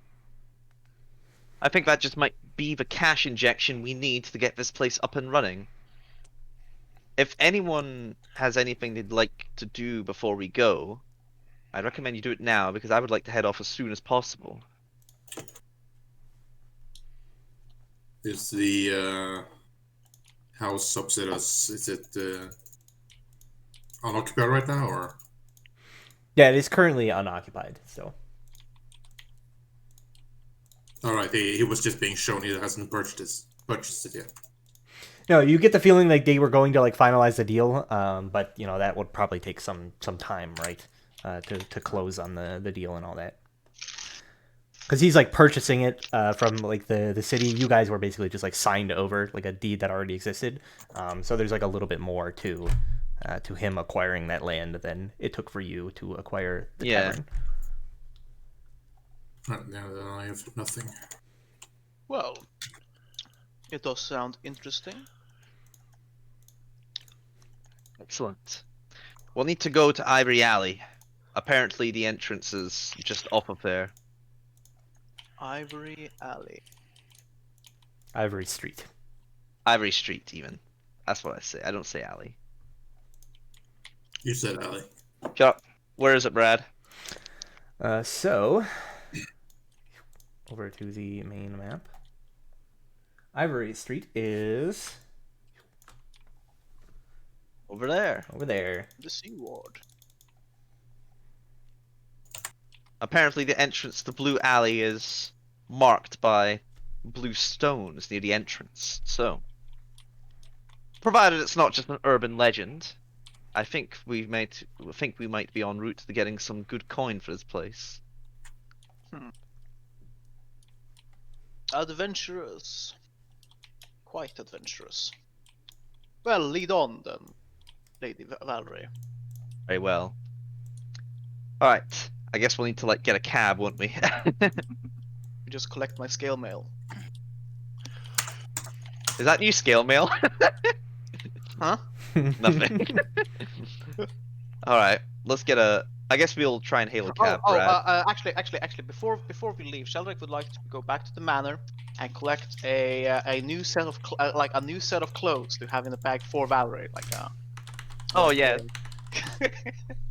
Insurance in case we run into. Yes. Okay, yeah, we'll head back to the Von Bourbon estate first, like pick up anything that we might not have, and then we'll head to Ivory Street. All right. So yeah, you go and gather your things and make ready for adventure and whatnot. And As we're as as we're heading out. as you're heading out. Yes, continue. Yes. Yes. Yeah, I was gonna say to like Sheldring, it's like, so what happened with you? Did you manage to find anyone? My contacts are looking into the information of Mr. Froome. Is that it? I have nothing for you at this current juncture. They had not heard of the man immediately, so they are going to be looking into it. Well, I suppose it was maybe a bit of a punt, hoping that we could get something right away. Indeed. And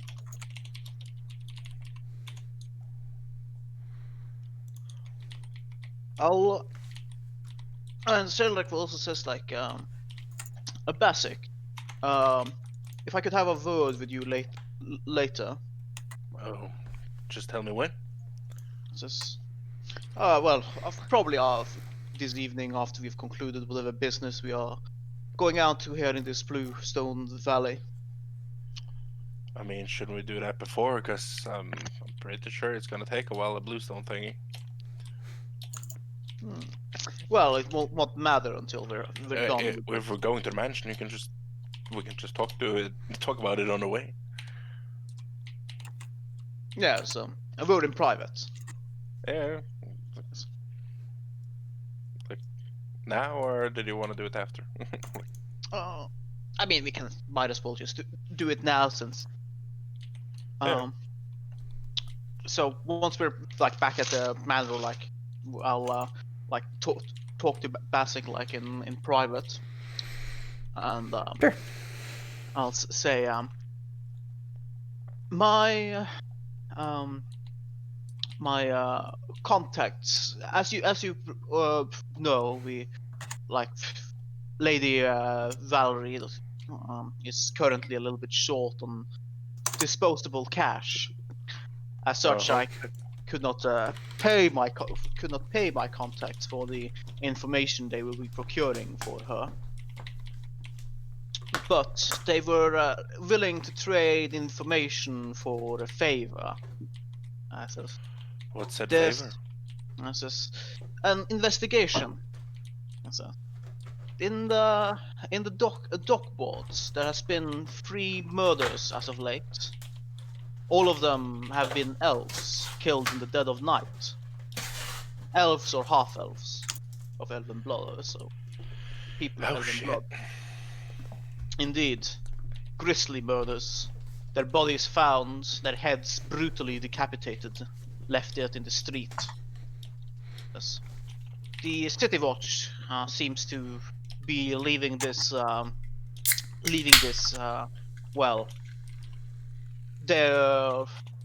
with all the other business that's currently occurring in the dock worlds, they have a bit of their hands full, which concerns my contact, as he is a bit worried, one could say, about these murders. Understandable. So I promised that I would look into this for him and see if I could perhaps help the City Watch's investigation. Now I know that you are a skilled tracker and knowledgeable about how to go about unseen in this city. So I was perhaps hoping that you could help me as I as I investigate this. Of course, it shouldn't be a problem. Excellent. Since this is usually occurring during the night, I imagine going during the evening would perhaps be better. I mean, I would go late evening, because if we don't find anything, we could wait and see if we see anything, but I do agree. But we can do this after we finished with the latest wishes right now. Of course, it is why I thought we could speak about it later, but since you insisted. Yes, I was just curious what it was, but fair enough. Perhaps we should ask Dricken to come along as well. I mean, Everyone's going about me. well, Use the original door occupied. yes. But we can think about that. Yes, I do agree. Let's go back to the lady and see how this Blue Valley thing is gonna go. Indeed, I am quite curious. Me too. Very well. All right. To so- Ivory Street. Very well. A lot of you convene together, having equipped yourselves for danger ahead, and make your way short-ish walk to Ivory Street. It's not terribly far away. Probably takes you maybe like half an hour, give or take. Yeah, well, about 45 minutes in traffic before you make your way down to Ivory Street, and in a matter of course, do eventually find the rather obvious entryway to this alleyway. You see the streets, the cobbled streets down a corner suddenly give way to these sort of like strange, like bluish tinted stones, and you will have no doubt in your mind that this is the place indeed. Many people seem to be giving it a wide berth. You see no signs of people mingling about within the place. All right. But it seems clear. Here for the we time are. being. And you see, it seems to like enter into this alleyway, and there's like there's a corner that kind of goes around. Let's go. All right. Since the Entering. original's not here, I'll take the lead. Entering into the alley, you see it goes about 30 feet back before making a sharp right turn, and then there is a straight sort of a straight kind of like path that goes, pretty far, maybe about like almost 100 feet down into the alleyway, and then about halfway, there's another sort of like branching intersection that leads off of that. From where you are currently positioned. And you can see past that there is yet another kind of like intersection. Remind me, what are we looking for here? The Celeste Unicorn. So. Right. And He also said... Yep, carry on. It says, he also said this place is full of treasures other than the Celeste Unicorn. So... But monsters, of course, so keep your wits about you. Well, that would be if the rumors are indeed true and this is some sort of intricate labyrinthine dungeon, though it looks currently like just your normal alleyway street. Well, let's keep walking then. I'm sure we'll find something. I would not get my hopes up, my lady, but certainly. Always the optimist, Sheldrake. I'll do like a perception check to see like if there are like I don't know people around, if we would be watched, because you mentioned that the person who was like had this place used it to see the people going in and shit. Remember, whatever you do, do not turn around, Why? or else the hands will get you.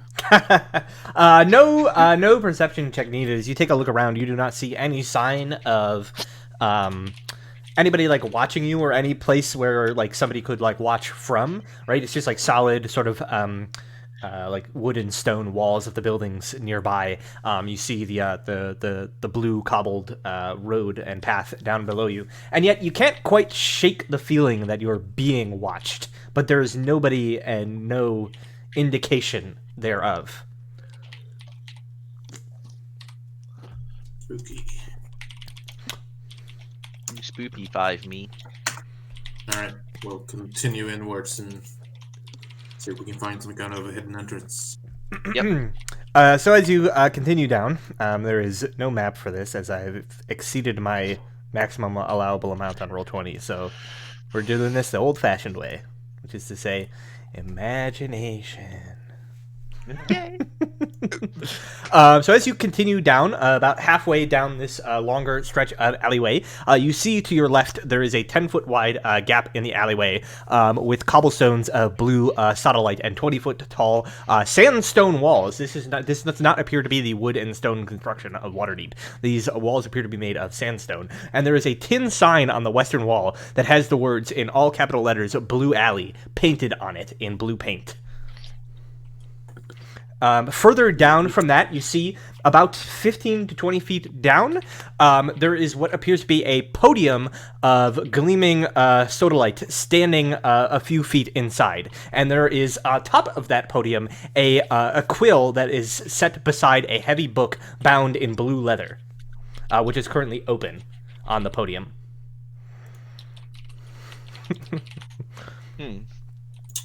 Right. Interesting. This seems to be your area. Is there anyone?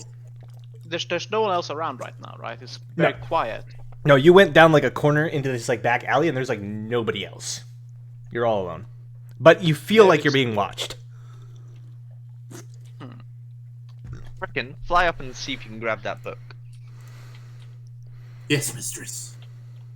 I'll fly up and see if I can grab that book. Well, I mean, the book's just on like a podium, like it's like chest high podium. It's just sitting there. Oh, chest high. Okay, Yeah, never it's mind. not- I just I grabbed it. fly 3,000 feet up in the air and dive at the book.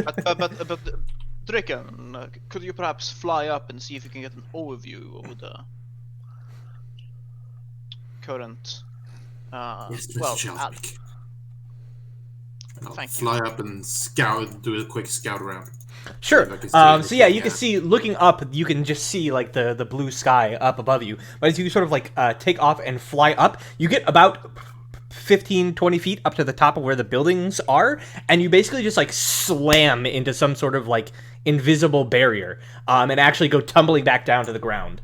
Can you make an acrobatics check for me? The developers didn't create the skybox.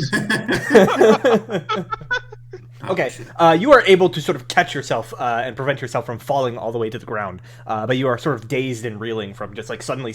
Basically, you were the bird that just like slammed into the glass door. Yeah. I guess whoever Something, designed. I don't know. No. Well, I guess whoever designed this place had that in mind. What does the book say, Brad? The book, as you look up to it, you can see that the book consists of many pages. Each of them is basically like lined paper, and it is currently one side of the page is just like completely blank. The other side is full of what look like dozens, perhaps even like hundreds of names, each written in different handwriting. About a quarter of the names have a neat little line scrawled through them. But the other page is blank. Looks like this is the ledger, eh? Well, far be it from me to ruin tradition. I suppose I'll jot my name down in the next available line. Sure. You do so. And now you are forever cursed by the power of that stone alley. By the power of Christ. Anyone else care to offer an inscription? No, thank you. Yeah, it should be noted that there is no like ink pot near the quill, but as you like draw it across the page, it seems to like magically replenish itself with ink to write. Furious. I hold out the book and quill. Anyone? Do we have to? Up to you. I don't imagine it's compulsory. This, I believe the book knows that Lady Valerie is here with her entourage. Very well. I'll place back the book and quill. Let's carry on, shall we? Sure. Who would like to go first down the hallway? You see, it's 10 foot wide, so you know you could fit two people abreast, and it seems to continue another 40 to 50 feet past where this book is set up. I could take the lead. Yeah, either Dricken or Bassick. If Bassick goes in front, though, I imagine he'll be stealthing. Yeah, I'll stay a little bit in front and try to stealth. Are Okay. you gonna stealth up in front? Okay. So you want to be in the very front, just kind of like moving slowly to scout? Yeah, a few meters and a few feet in front of everyone else, and just trying to stealth and Okay. look like and stuff. So as you're 10 feet.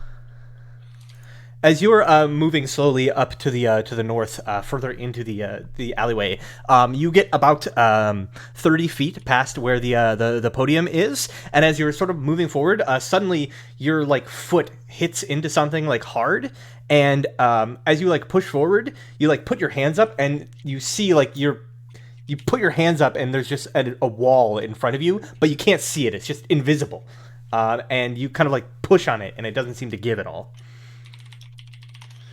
I look back at Valerie and I come and I tell her to come up to me. What's up? I put my hand on the barrier and go like, "Can you put your hand through here?" Let me try. I try, Brad. Your hand just goes through the air. There's nothing there. I then ask for the second closest to try to get through, because none of other wrote our name. That I suppose think- I would probably be there.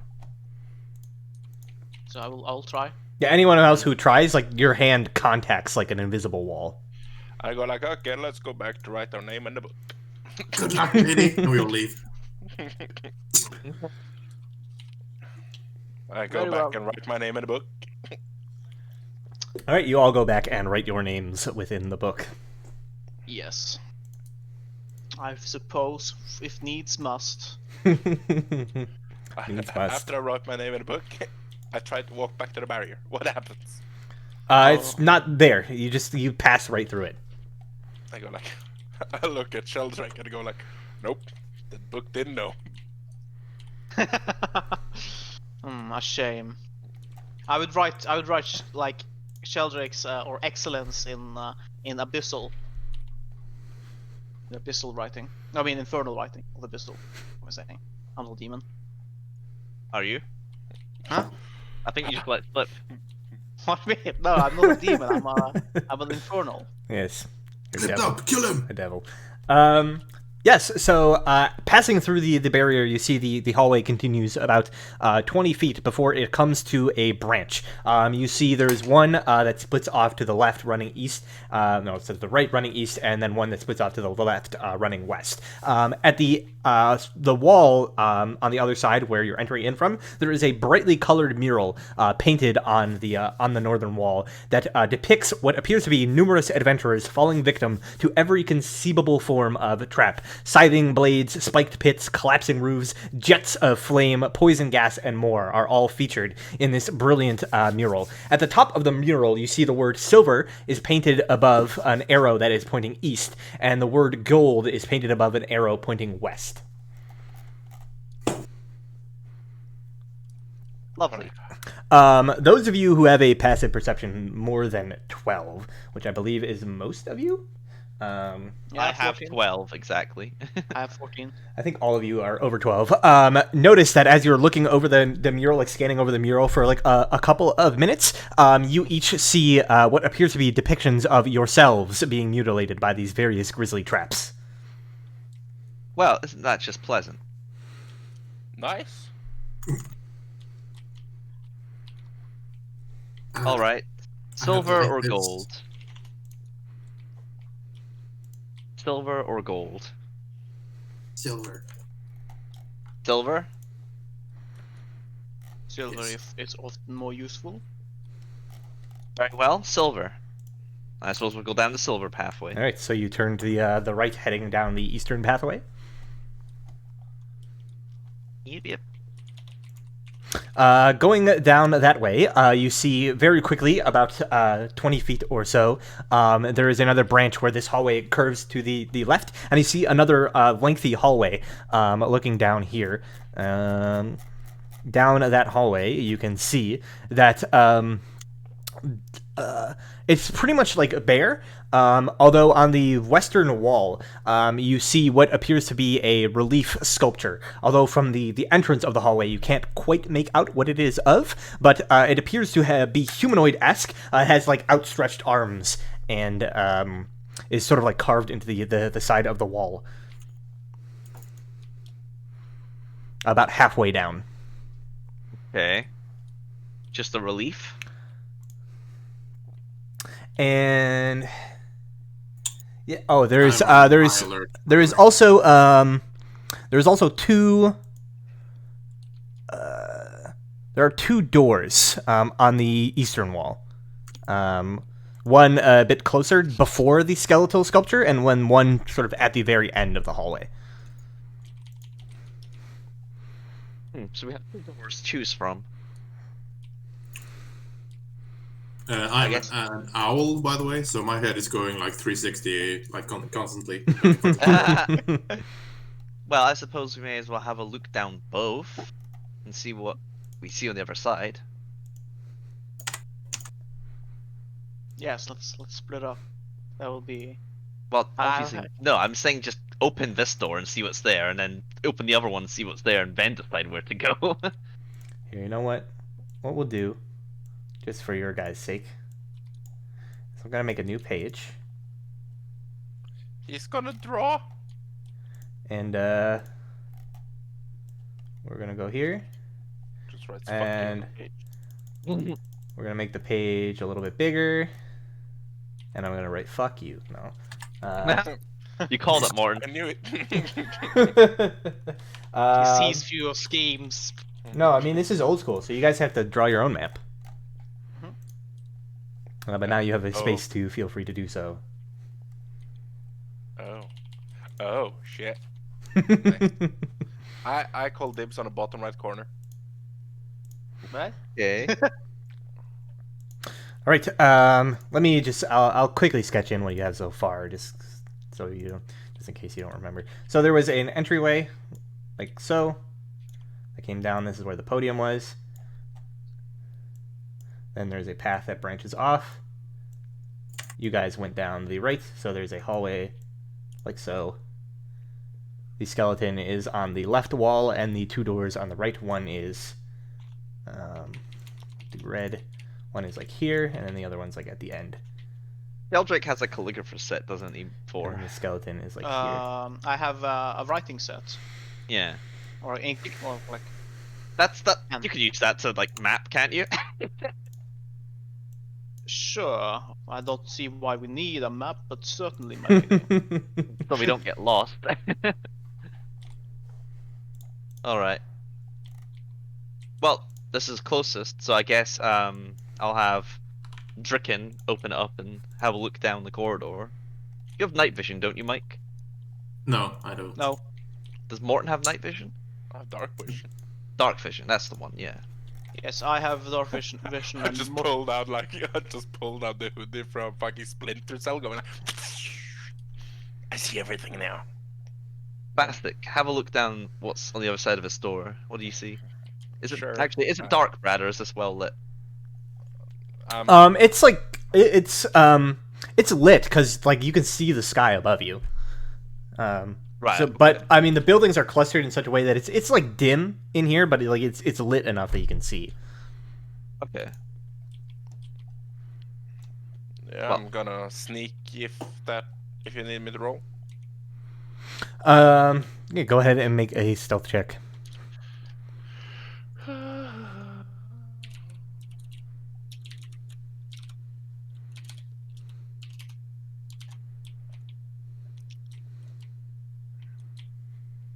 All right.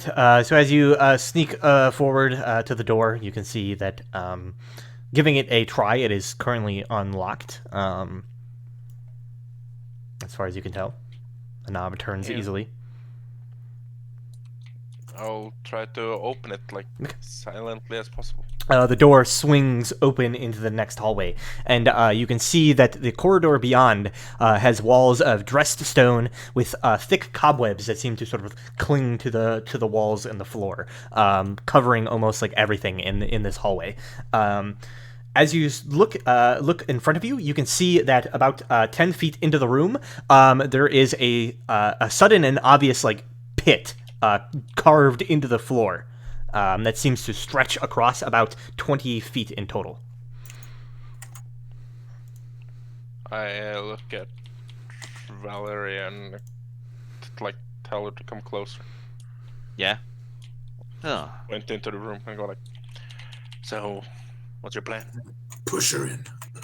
Well, a pit like that doesn't seem like something we can reasonably cross, so let's see what's behind the other door.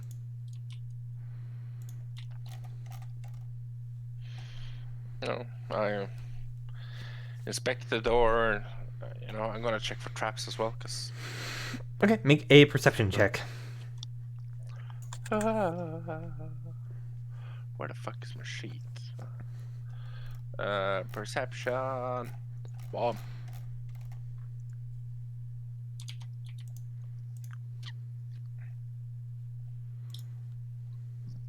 There does not appear to be any untoward mechanisms attached to this door. Appear. I'll silently try to open the door, like quietly, just. All right, it opens rather easily. What's through the door? On the other side of the door, you can see that there's a hallway. Oh man, how crazy, a hallway. No one has ever seen one of these before. You see a hallway of stone walls that are decorated with colorful frescoes depicting a skyscape filled with all manner of flying creatures, from small, tiny little bumblebees to massive scale rocks, these like massive eagle-like birds. The ceiling of this room, which this room does have a ceiling, is 20 feet high, and about 15 feet above the floor, there is a row of what appear to be short copper rods protruding from either wall. Every so often you see sparks of lightning arcing between the rods along the entire length of the corridor. I look over at Valerie and I go like, these are puzzles. We have to get through all of these puzzles. Well, at least this one doesn't have a pit, so Let's go down here and see what we can find. It has lightning. Yes, but it's like I said, the copper rods are about 15 feet above the floor, so it's above your head. Yeah.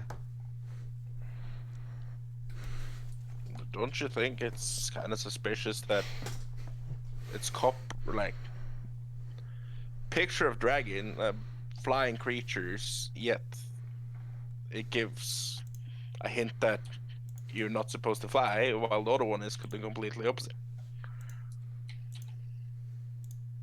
I took away my wings. Well, I sort of shrug and say, well, we have to go one way or the other.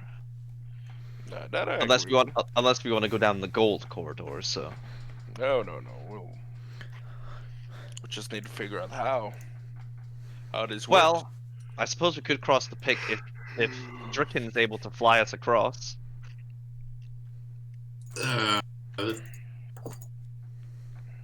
Am I able to carry somebody with me? What's your strength score? My strength score is like 2. 12. So I have +1. 12 times 15.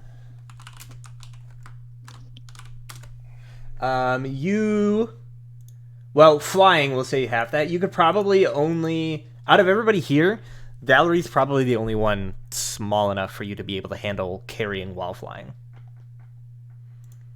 I might be able to carry the lady, but the rest might be a bit too heavy for me. Well, I guess we have no choice then other than to go down this route here. Don't get shocked. All right. So, what is your marching order down this hallway? The problem is I'm the tankiest thing that's here right now, so I have to go first. Basic, me, Valerie Sheldrick. Yes. Right. Sounds good. Yeah. Let me see here. So basic, and then Dricken, Valerie. I thought you Sheldrick. loved being in the front, Morton. No. All right. Yeah, not missing the ranger. So you begin to carefully make your way down the hallway. You can see this hallway stretches, it appears to be about 10, 15, 20, 25, 30, 40 feet or so, down before the lightning arcing rods kind of like stop, and you can see the hallway kind of like exits out into some other kind of room. So as you're making your way down the hallway, you begin taking steps forward. You get about halfway down the hallway, before, unfortunately, your none of your passive perception, those of you at the front, was high enough to notice that there was, you step foot and the floor begins to sink below you, below your foot, and then suddenly there's this strange sensation that kind of like drifts over the room, and you begin to feel yourselves floating upwards, slowly. Can I grab Valerie and fly so that we don't move anywhere? Like, so we don't go with the pull? Make a dexterity save.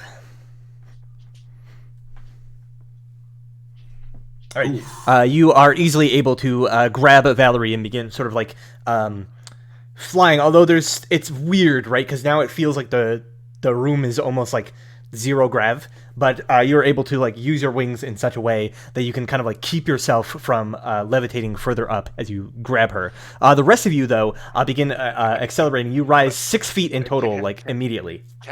As like he said something, I wanted to say something as well. The moment I feel myself dropping, can I use my claws to kind of like pierce into the ground, like the cat claws, because they've helped me carry as well. So see if I can like pierce myself into the ground.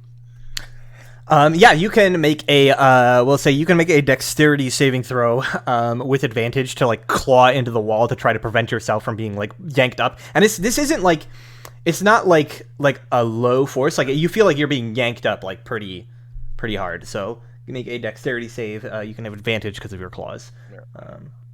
All right, so you are able, because of the stone, the worked stone, you're able to like dig your claws in such a way that you prevent yourself from being like yanked up. So you're like basically like head like flipped up on your head, like grabbing onto the wall, like your feet dangling in the air, like feet below this like lightning storm.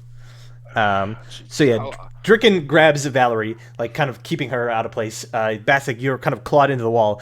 Sheldrake, unfortunately, there's not really much of a way that you. What do you have anything? Do you have anything that you would like to do, or anything that you can do? Curse and Inferno. Quick question: how close to the wall am I? Don't forget to draw us on the map, Sheldrake. The wall was basically the only thing that you had to like latch your claws into. So you're like on the wall. You're next to the wall. Okay, so is it possible for me to like tilt my feet down and get my feet claws in, like so I'm like pierce myself into the ground, like claw myself to the floor, and basically like nail myself to the ground? You would have to do that on your next turn, basically. So Sheldrake, you got anything? No, I have nothing. All right. I just like I get pulled up. All right, so you are pulled up a total of 6 feet. So you're now basically like half the distance between where you were and the light. You're floating below the lightning, but you know next round, based on how far you were just carried, next round you're going to be carried up into the lightning. But you're currently basically just like floating in the middle of the hallway. Okay. So everybody else, everybody with kind of like another round, quote unquote. You still feel the pulling. You have basically like one thing you can try to do. So I'm gonna try to get down to the ground, nail my claws into the ground, take the rope on my backpack, and just fling up to Sheldrake. Okay, that's quite a lot. Yeah. So we'll say it's relatively uncomplicated for you to like pull yourself back down to like ground level, and kind of like pull yourself out onto the wall and kind of try to attach yourself. The floor is like relatively smooth, so it's hard to like find a purchase. Can you make an athletics check for me to see if you can like grab hold of it? Okay. You are able to sort of position yourself in such a way you can like wedge yourself into the corner, sort of like pushing your claws into the ground in such a way that you have like a relatively stable-ish footing, and we'll say you can basically like you can pull out the rope and get ready to throw it, but that is basically like your turn doing all that. And I like as I say, I'm like, Sheldrake, catch! All right, I'll try and catch it whenever I get around to it. Yeah, he hasn't quite thrown it yet. It basically, he spent his like little time getting down there in position to do it. Okay. Dricken and Valerie, do you have anything you would like to attempt in the meantime? As you were, you still feel this force. I can like really do to help. So yeah. Does my nat 20 buy me an extra round to hold her down? Yeah, well, you've succeeded at like grabbing her and holding her down, so you can maintain doing that. All right. We'll just basically say you have to like spend your turn maintaining that, right? Yeah. So you do that. So then, Sheldrake, you are lifted up a further 6 feet until you now like feel this sort of like sting and arcing sensation of the lightning from the copper rods, and I need you to make me a dexterity saving throw. As the lightning arcs through your body. Oh shit! All right, an 18. Nice. 19. I rolled a 19 is what I mean. Oh, okay. Yes. So that is a success. As the lightning arcs through you, you manage to like, even though it's like anti-grav, you manage to like twist your body in such a way to like minimize the amount of lightning you are being zapped by. So you will only take half of whatever this roll is. So you will only take 1 point of lightning damage. My lady, please help me get down. I am mildly uncomfortable. But you still feel the pulling sensation, and you're basically like on the outskirts of the lightning. Next round, you're gonna be like in it. So, I suppose, is there a way that I can like secure myself? Not really. Without the help of like claws or like some sort of implement, there's not really anything that a human could like grab hold of. You would need like, something to jam into the wall, or like, claws to hold yourself, like Basic is. I could take out my dagger. Is it possible to like jam my dagger into the wall? I don't think a dagger would be enough to, carry yourself by. Like it's too small to like bear the weight of you being like pulled on. Okay.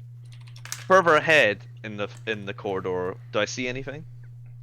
Well, the corridor continues on, and then you see like an angled wall where it like enters into another room. But you're right in the middle of the corridor. Versus, Tricken, pull me forward. If there's a place that you can set me down, go get Sheldrake.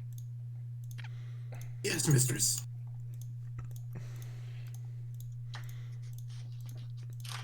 All right. Is that my turn? Can I try to? Yeah, you can do that if you want on your turn. What is it to pull her towards? Is there any place? So there's not like huge resistance, right? Like there's this upward like pulling forward. Basically like somebody flipped the switch on gravity. So it's just like pulling the other way, the same sort of force, right? So it doesn't take any more effort for you to fly like horizontally than it would normally. You're just like doing it basically like upside down, essentially. It's just weird. Yeah, it is weird. It's a weird sensation. Is there any place where she could grab hold of something? Not really. There is the hallway does exit out into another room. That would probably be the best bet. You see, like basically the lightning rods only go about 20 feet. After that, it's just open. So if she was past that, she'd be fine, even if she was still floating up to the ceiling. I have a 50 feet fly speed, so I'll fly into past that to 20 feet. Okay. 25 feet. So as you fly out the 20 feet to the end of the hallway, you get to like the end of where the lightning and stuff is, and then fly out into the next room. Can you make me an acrobatics check as you do so? Because suddenly, as you fly past that point, gravity suddenly is fine again, and now like you feel like it pulling you down, whereas it was pulling you up, and you have to like adjust yourself mid-flight. Crap. So thankfully you're not flying so high above the ground that like you're gonna like crash with damage. But you do, as you like kind of fly past this point, suddenly like gravity flips and you just not expecting it, like crash down to the ground with Valerie. But gravity is normal in this area where you are, and you do not feel yourself being pulled up. You don't suffer any damage or anything. You basically just like crash and land prone on the ground. Just instinctively, I used her to just dampen my fall. Oh, nice. Alright, good work, Tricken. Go get Sheldrake. Alright, and I'll, hopefully expecting it this time, I'll fly my remaining 25 feet and see if I can catch up to Sheldrake. Yeah, you won't quite be able to reach him with that Then I'll speed. fly to where just below the lightning rods, and hopefully I can reach him next turn. Sure thing.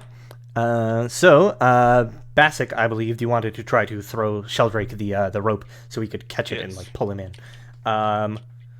Go ahead, and because of the weird angle and like the gravity and all that kind of stuff, just make for me a ranged attack roll using your dexterity, I would assume, or whatever your highest is. Ranged attack roll, so just D20 plus dex and proficiency? No proficiency, just straight dex. Okay. All right, so you, unaccustomed to the strange gravity, go to like throw the rope up to him, but it like gets caught right in the gravity, and like you don't expect it, like you expected it to just go flying out like normal, but as soon as you let go, it just like flies straight up, and you see the rope like trails up into the lightning and begins sort of like sparking and burning, catching in the lightning as you try to like throw it up to him. And you have to like quickly like reel it back in to prevent it from catching fire. So Sheldrake, unfortunately, nobody was able to toss you a rope, and so you begin like drifting up even further. You're now the full sort of like 15, 20-ish feet, basically like pressed up against the ceiling in this lightning storm. Make another dexterity saving throw for me.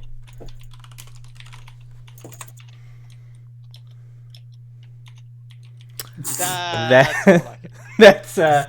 That's a good number. Unfortunately, that is a failure. So, wow, lucky you. You only take 1 point of lightning damage. Still mildly uncomfortable, my lady. And at the end, on the way. at the end of the round, you all like again feel like a strange wave of force through the hallway. And suddenly, gravity returns back to normal, and Sheldrake, you fall. Can I try to catch him? No, you're not like close enough to catch him, right? Because you were in the front, he was in the back. Okay. So you fall 20 feet. You were right at the ceiling. I'm not near enough either. No, you weren't, because you had to fly all the way out. That basically took all your movement. So you weren't close enough either. So you take 10 points of damage on the fall. Yep. So I crash into the ground, like just completely, and then will let out a groan of pain as the mild discomfort has gone away, my lady. It has been replaced by excruciating pain.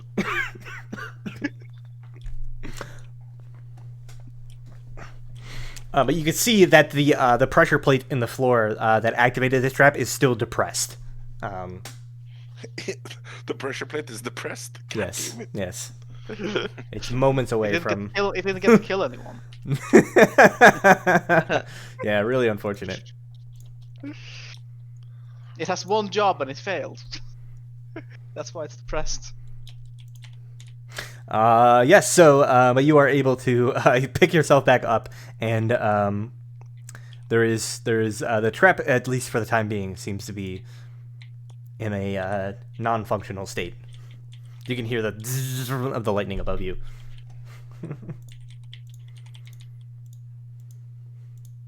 Okay. Well, I'll pick myself up. All okay? I have had worse. Mark it on the map, Sheldrake. Electric room. And I look over at. Where are we on the map? So you went through the top door, and there was like a 40-foot long hallway that was lined with these copper rods on either side. I go and tell him, like, I told you, there was something about flying creatures and stuff here, okay? Next room, we have to get up somehow. Fuck. Duh. At the end of the hallway, Valerie, the room that you're currently been placed in, you see that it opens. There's no door or anything; it's just open. There is a trapezoidal room, basically, where you are entering in from the wide end, and then the walls slant in and narrow, and then you see a door at the other wall. To your right. You see there is an opening to another hallway, which presumably just based on common sense is the other hallway you saw through the other door. They seem to link up. Right. Well, I'll sort of wait for everyone to get up over. And I'll say, well, looks like back there is the entrance to the one we didn't go through, so I guess we just have to keep going forwards. We have to pick our battles next time. Ooh. That was risky. All right. All seems to work out, luckily. I think someone had a shocking experience. I kill him, basically. Yeah, so looking at the room, it is basically empty except for this door and the other entrance to the other hallway. The door on the eastern wall appears to be made of a silver-plated metal. It kind of like gleams the color of silver, and is engraved with circles of varying sizes, just sort of haphazardly overlapped and kind of carved into the door in some sort of pattern. Is it possible to discern what the pattern means? Make an intelligence check. Okay, I just have to /RD20. Oh no. Thanks, game. It is pure nonsense. Well, I'm not There's- really sure what these circles are trying to determine.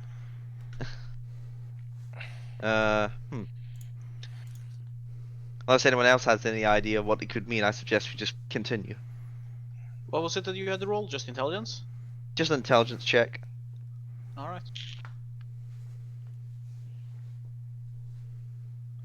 I have no clue. Alright, well, let's continue then. Oh, wait, never mind. Excellent. Hey, Coming in clutch with his +2. Yeah. The circles on the door are complete and utter nonsense. Utter nonsense, my lady. So there's circles on a door. That appears to be the case. How's the pattern on the circles? Like I said, they're basically like there's no rhyme or reason to it. They're just like circles of varying sizes that are carved. So some of them overlapping, some of them just sort of like piled on top of each other like a mound.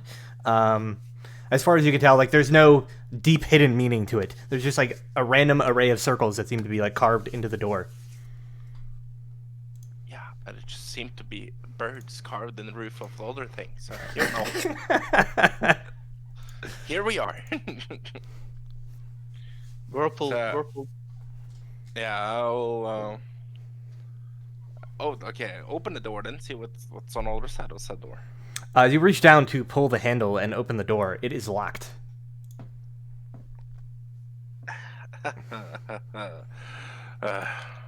Great. Do I Is have that a thieves' problem? tools? Does don't anyone have have thieves' tools? I don't. neither do I. Well, oh shit, it's not till level 3 that I get the right tool for the job. Fuck! Yep.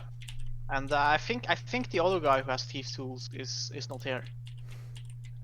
Does he I have don't think thieves' anybody tools? has thieves tools. Valerie has proficiency, but she doesn't have them, so she has to improvise them. Oh, right. Suppose I no, can I don't try think and you know pick that. the lock. You'd Is be there a lock making I can the- try and pick? Yeah, there's like a obvious like visible keyhole. You'd Well, be doing let's it see at what this- disadvantage. Well, let's see if I can pull this off, shall we? So, thieves' tools with my tinker's tools, basically. 8. Oh yeah, not a chance. You spend a few minutes and then just like give up. The mechanism is far too advanced for you. Yeah, that's not happening.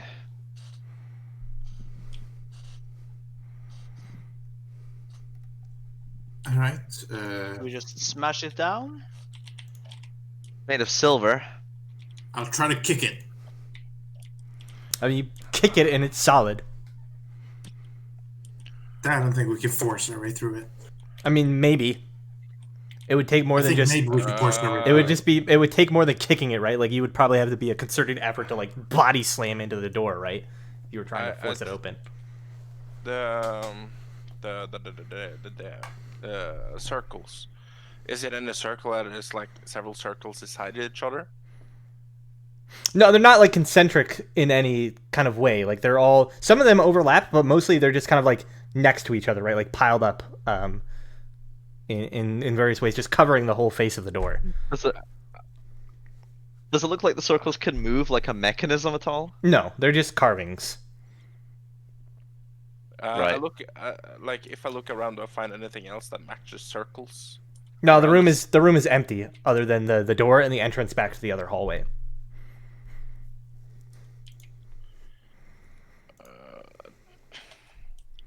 Fuck. I guess we'll just need to try and break down the door. And I go like, As far as I know about this place, that's not gonna work. Well, Oh, we might really? as well try, because otherwise we're gonna have to go back the way we came and go down the other corridor. All right, I'll use my +1 strength to try and body the door down my shoulder. Oh yeah, I suppose we'll all try. Well, you can designate one person to make the attempt with advantage. So whoever has the Who's got highest the highest bonus. strength? Right, I got a +1. I have +0. I have 0. Can we use the guy that's not here as a battering ram? No. No, he's not here. Also, his strength isn't as high as you think it is. I have +1, plus I have athletics, if that helps. Wait, he's a barbarian. Yeah, that's what Why- you would be how- making, athletics. How can his strength be as high as you think it is? I have +3 to athletics. I think I remember he only has +1. 14 strength. That's still more than most of us.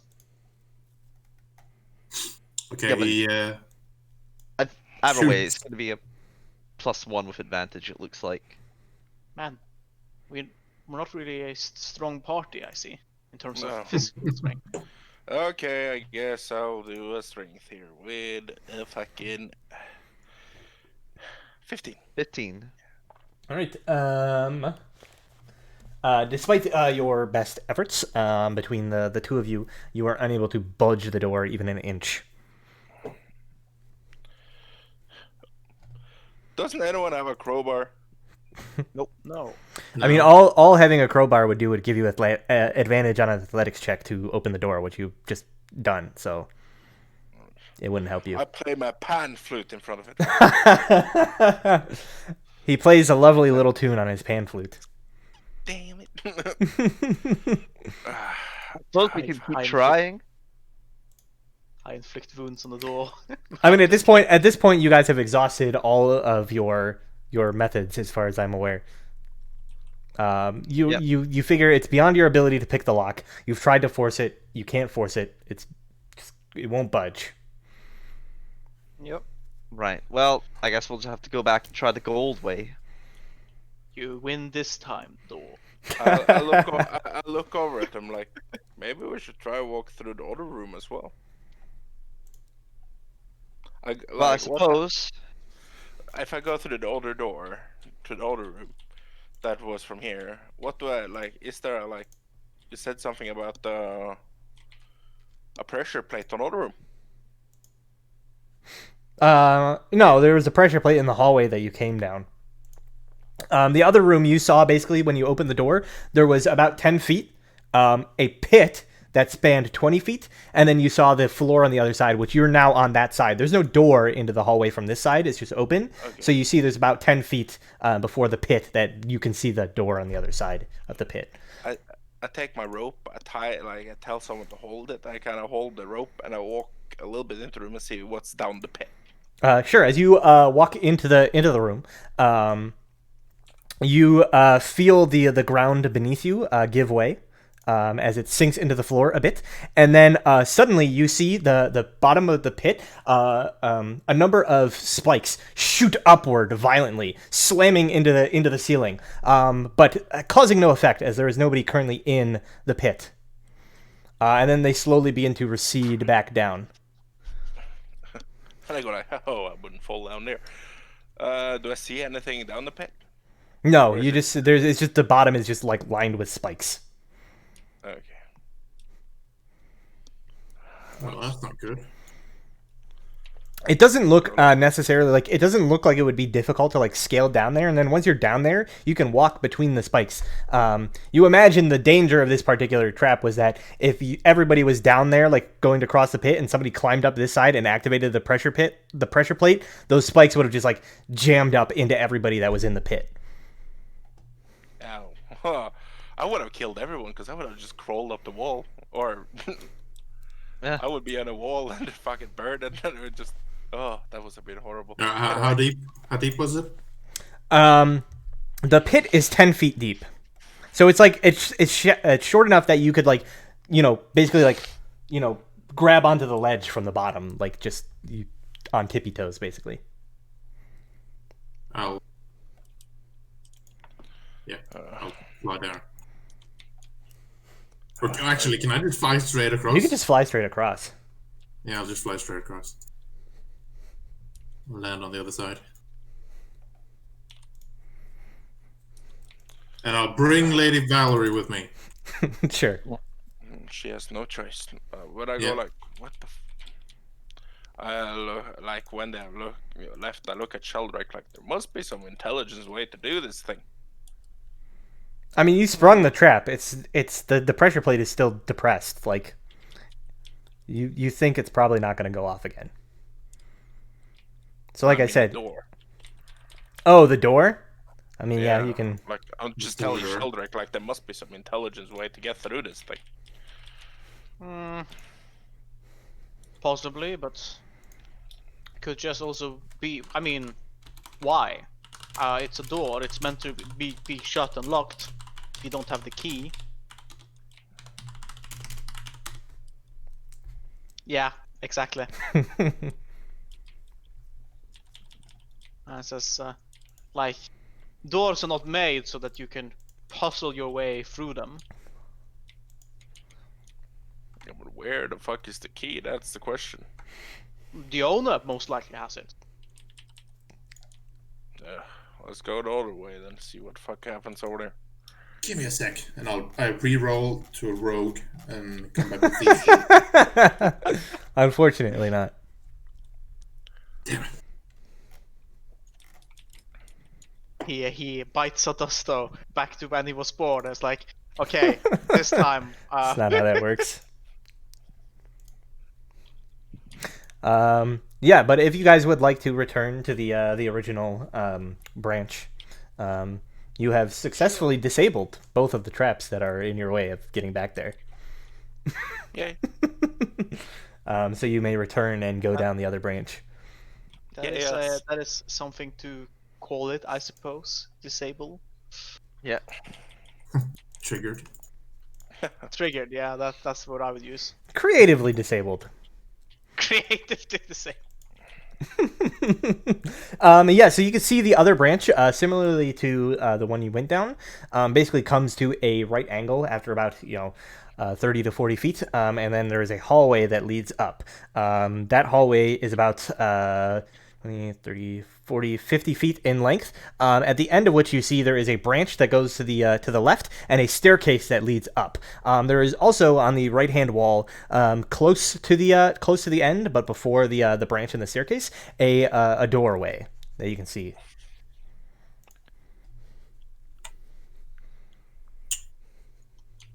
Basic, do you want to go first? Sure. I walk first, trying to be stealthily and slowly.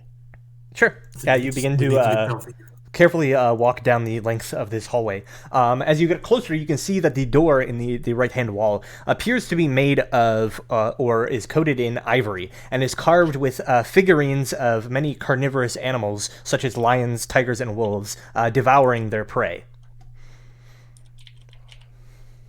And I go like, you wanna guess there's nothing on the wall this time as well? Guess we gotta get fucked if we do. What happens here? What happens here? These things have to mean something, right? I look at Sheldrake and Valerie. Perhaps this is the kennel. The hallway continues past the door, and then there is a branch to the left, and then like a staircase that goes up to another door. That other door is undecorated. It's just a normal, plain wooden door. Well, considering it's depicting beasts, I'd say be ready for some maybe set upon us quite soon. Or something trying to eat us. Doesn't have to be a beast. Well, either way, I'd be very partial to us killing it. Do we have the stable master? Who was the stable master? Was that Jicken? Yeah. Yes. Well, stable master, this seems like it will be a job for you. Alright, I'll take the lead. All right. And I'll fly first. Okay. So you just want to continue down past the hallway? Yeah. Okay. Do you want to go up the stairs, or do you want to go down the branch to the left? Look towards Valerie. Which way, my lady?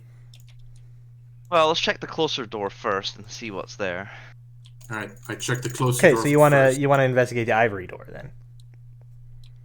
Yeah, if that's the closest one. Let's Yeah, have a that's the look at one that that's on. first. That's the one that's on the right hand wall before you get to any of the other stuff in the hallway. And like I said, that is the one that is like carved with images of various carnivorous beasts devouring their prey: gazelle, sheep, those things.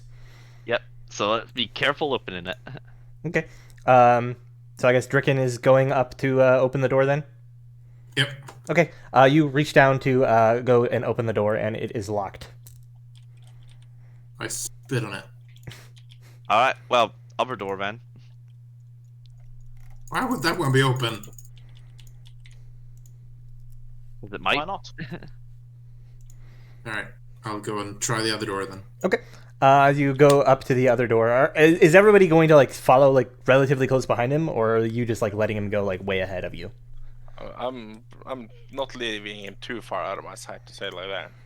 I I think stay he's with Maybe Tanner. leave a little bit of space. So I think he's like. all I that. think he's like 10 feet in front.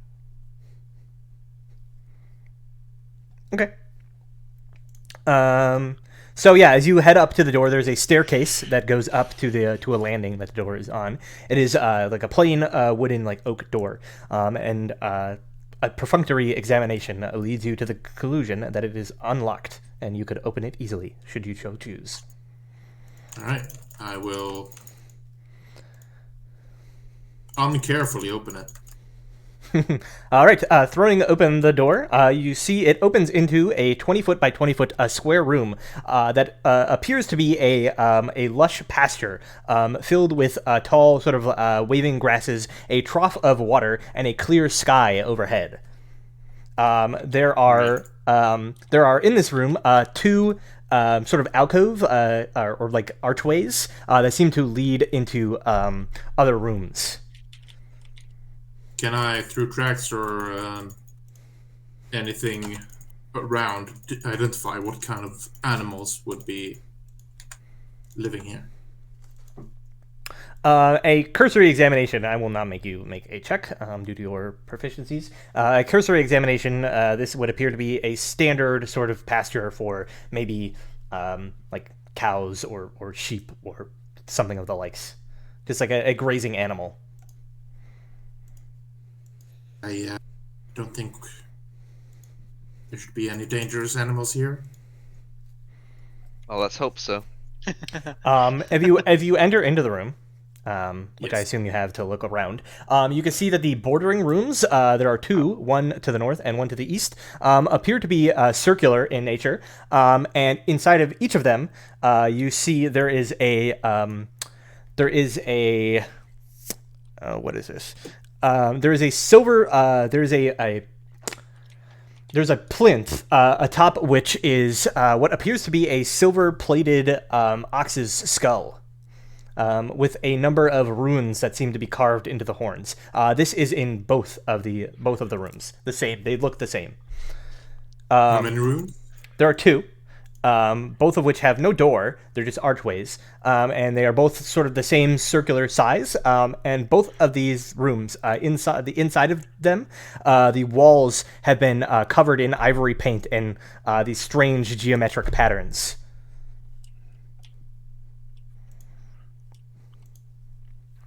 How many Okay. runes on each? I mean, it's you can't really like count that. It's like It's it's just text. covering. It's It's just basically covering the horn. Yeah. Okay. Mr. Sheldrake, what can you make out of this? Just towards the runes. Yeah, I'll try and see if I can determine its meaning. Is it in a language? Want to assist me, Sheldrake, maybe? Sure. Is it a specific language or just like symbols? They're just symbols. Like there's no they're not a recognizable. Oh my language. god. 13. And you're investigating the runes. Yeah, I'm trying to determine if there's any meaning. With a 13, they appear to be some manner of conjuration enchantment. Oh, Though you're okay, not entirely interesting. sure of the nature of it. Oh my god, they're gonna summon beasts. Can I do an Arcana check? That's what you just made. That was an intelligence roll. Well, We'll add your Arcana to it. You get the same result either way. That's what you discover. Okay, right. It appears to be some sort of magical runes to conjure something. Can I do a fly around to see if I can find any animals around?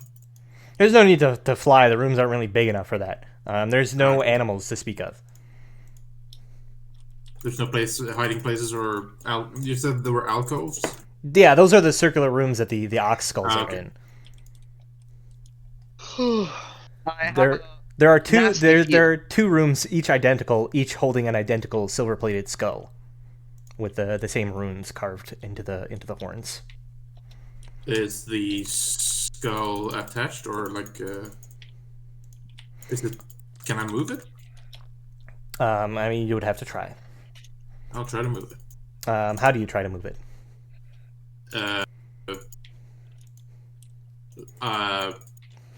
Is it like just on a platform, or? Yeah, it's just sitting on a plinth. I'll try to lift it by the horns. Okay. As you reach out and grab it by the horns, you begin to lift it up. It lifts relatively easily. I mean, it's got some weight to it, but not more than you can handle. However, as you lift it up, grabbing onto the horns, you hear a loud bang from back, and any of you that are in the pasture room would see the door to that room slams shut. The exit back out. And you hear a faintly echoing through the room. I feel like those conjuration rooms are going to be a problem in a second. Thank God there's no cow level. It doesn't exist. Does anything else happen? Not yet. Nothing Okay. else. Is Nothing it else possible seems to to occur. disrupt these runes? Perhaps. But Are they like at this point, belting? you're not entirely sure if doing so would open the door again. Are they like drawn on the wall? They're not What drawn on the happens wall. if They're I on the place horns. this? They're on the horns of the skull. They're like carved into the horns. And when he touched the horns and lifted it up, the door slammed shut, and you heard like a mooing noise. What happens if I place it back down on the plinth? Nothing changes. You just let go and place it back down on the plinth. All right. I'll move towards the mooing noise. Okay, you enter into the pasture chamber, looking around, and Yeah. see no source of where such mooing might have occurred from, although this was the location that it echoed from. It was like a disembodied mooing. Disembodied. But you do note that there is a duplicate silver skull in the other room. These two other rooms that are adjacent, are identical in every regard. I'll go to the other room, knowing full well what's going to happen. I lift that skull as well. Okay. Lifting that other skull, there is no conceivable change. But you do feel like there's a sensation, right, as you grab the horn, but nothing changes. What the hell do we do? Is there any place that looks like you could place some skulls? No. I mean, you could place the skulls wherever you want. You could place them all over the place. But there's no specific skull-shaped indentation in the wall, if that's what you're implying. I look around and like Ba-da-bum-bum. you can see my brain going in high gear, and I smash it on the ground. Okay. The skull I'm holding. The skull is plated in metal, so as you smash it against the ground, it just like dung dung dung dung dung dung. Baby, come back. It just bounces. I'll bring the skullologist through to the other skull. Okay. Let me see here. As you carry the skull out through the archway, you get past the archway into the pasture room, and the skull in your hands crumbles to dust. Shit. And no new skull emerges on the plinth. As you turn around, you see that there is another skull sitting on the plinth. Huh. What the fuck?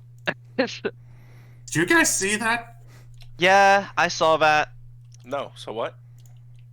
Morton, stop playing Rust. No. What? I have no idea what the hell we're supposed to do here. Can one of you brain people do something here? Somebody, if somebody would like, I look at Dick and I go like, "You go pick up that skull. I will go take this one." All right. I look at him and I go like, "We lift him up on 3. 3." you're shouting to the Two. other room. Yeah. You want us to lift up on 3, and you start counting on 3? You know what I mean? Do you know what you mean? Do you know what I mean? Does anybody know what anybody means? Oh, for goodness All right. sake. When he finished counting from 3, I lifted. Okay. I'll lift it too. All right. How do No, you no, how do you no, lift no. it? How do you lift it, Basic? I just hold it on the horns and just. Okay. Up. And you, Draken?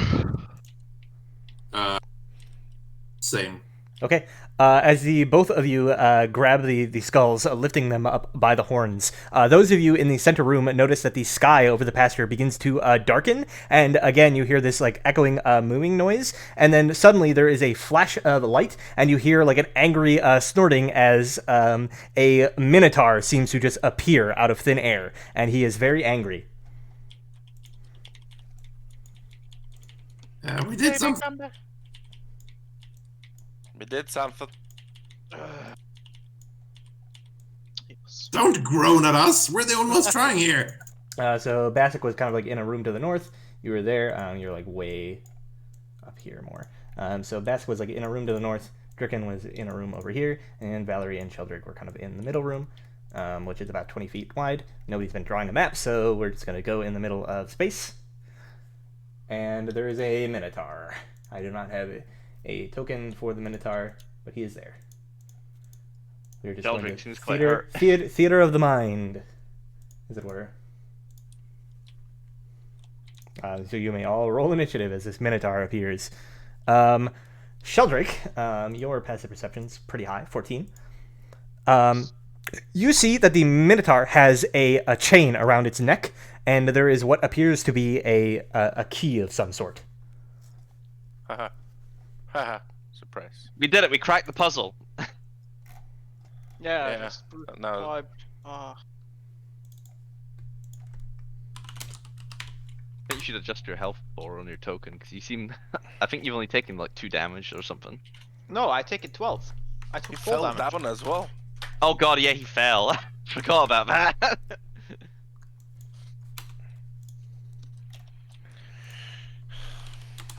Okay. So Valerie, you are the first to react as this Minotaur suddenly appears in thin air. Where is it? It's basically like kind of like this way, right? It's basically against the wall over here. Use the original's token as the. Yeah. Oh, Just, sure, Minotaur. totally, yeah. then we just have a There you token. go, Minotaur. Yes. Well, I guess I I will. mean, it's not the first time He made very an enemy, curiously looks like Sir Renegil. so- It's not the first time he's the enemy. So Ray I of mean, Frost. Oh. That is definitely a hit. I mean, if it wasn't, I would be curious.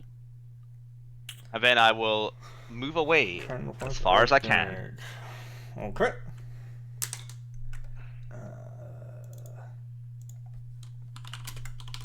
Sure thing. So yeah, you move back.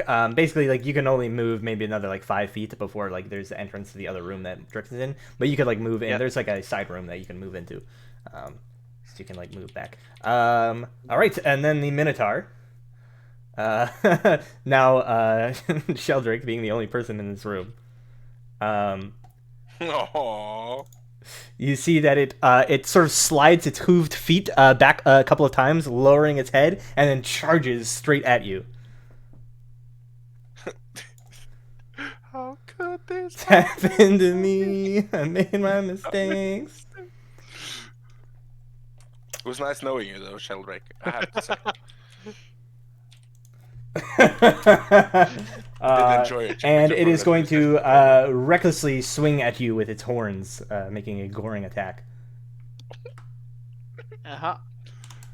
6. Oh!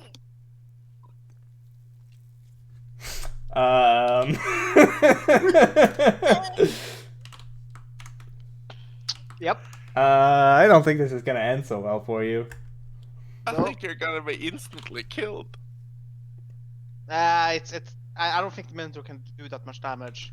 It's I a scrolled crit. down. You take 37 points of piercing damage. You were saying?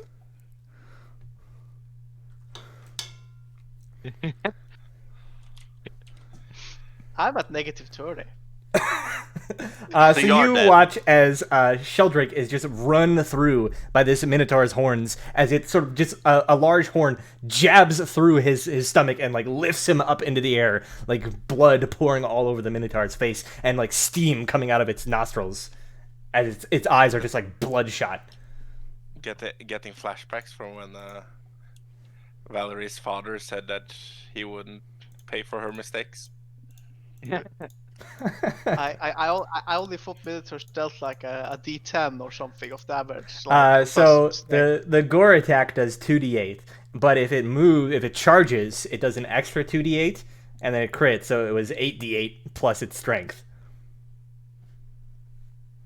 Yeah, it's just unfortunate. It's just really unfortunate. You're dead.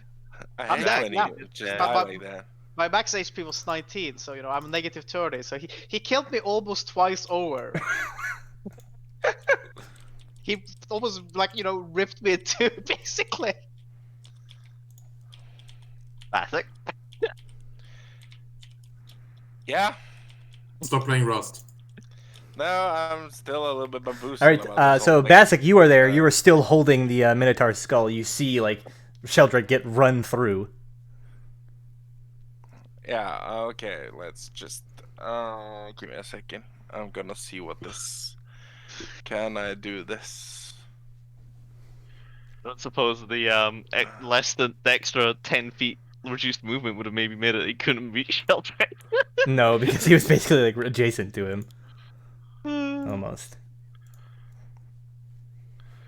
Okay, so that I can't do. Okay, so I guess I'm just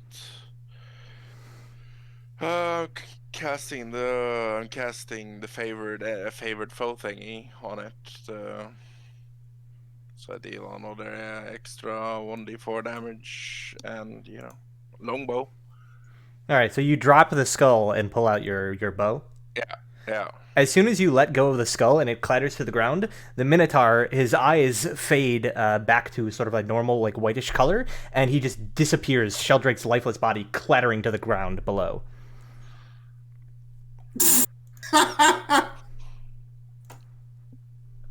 Alright, let's get out of here. We need Wait. that key, but we need Sheldrake out of here first. What? Oh, Jesus Christ! What? What just happened? Did your bow not do anything? No, I let go of the skull. Okay. We're both me and Mike were holding the skulls of the Minotaur, and the moment I let go, it disappeared again. So basically, we need someone there channeling the power of the skulls. Oh my to be in god. there. Oh, yeah, I think sorry, Valerie would be like, okay, well, I think it's safe to say this operation's a bust. Let's go. I'll go up to I think- Sheldrake, confirm his death. I didn't actually think that blood he could everywhere. die. 4. You have to bring. You have have to bring what? back Sheldrake. He's just back at the house. Sheldrake Jr. Hello. Your father is going to be quite cross with you. Hello, my Okay. name is Sheldark. Okay, so I'm- maybe having the two casters stand with the Minotaur while the two melee fighters are holding the skulls wasn't the greatest idea. I thought we knew what was going to happen, but Alright, I'll drop the skull as well and run out. The fucking Lord of the Grass got me. Sheldrake! Let's get out of here. I didn't. I was like thinking of that, but like you say, like no, Mark was saying like there's no dangerous creature. I'm like thinking, the Lord of the Grass would want a word with you. And what do you know? We summoned the fucking Lord of the Grass. Well, I suppose we'll pick up Sheldrake's lifeless corpse and leave this horrible place. All right, you pick up his bloody, still bleeding, by the way. He just died, so like there's still this blood pouring out of this gaping wound in his stomach, where he got gored through by this minotaur. You heft him up and begin exiting, which is a relatively straightforward and simple affair. And as you exit from the alleyway, I think that is where we are going to end things off for this week. And next week we will figure out what happens next. Oh my god. Thank you all for joining, and we'll see you Which next is nice week. execution. It's just really, really unfortunate series of events. Oh well. Dad, I got our major domo And, killed. like the first dungeon was just a warning sign. It was just like, you know, and the burning hats is like, oh, you're right. The game's like, oh right, he has fire resistance. Better fix that. Next time we will do differently. All right. Thank you all for joining, and we will see you all next week, same time, same place. Until then,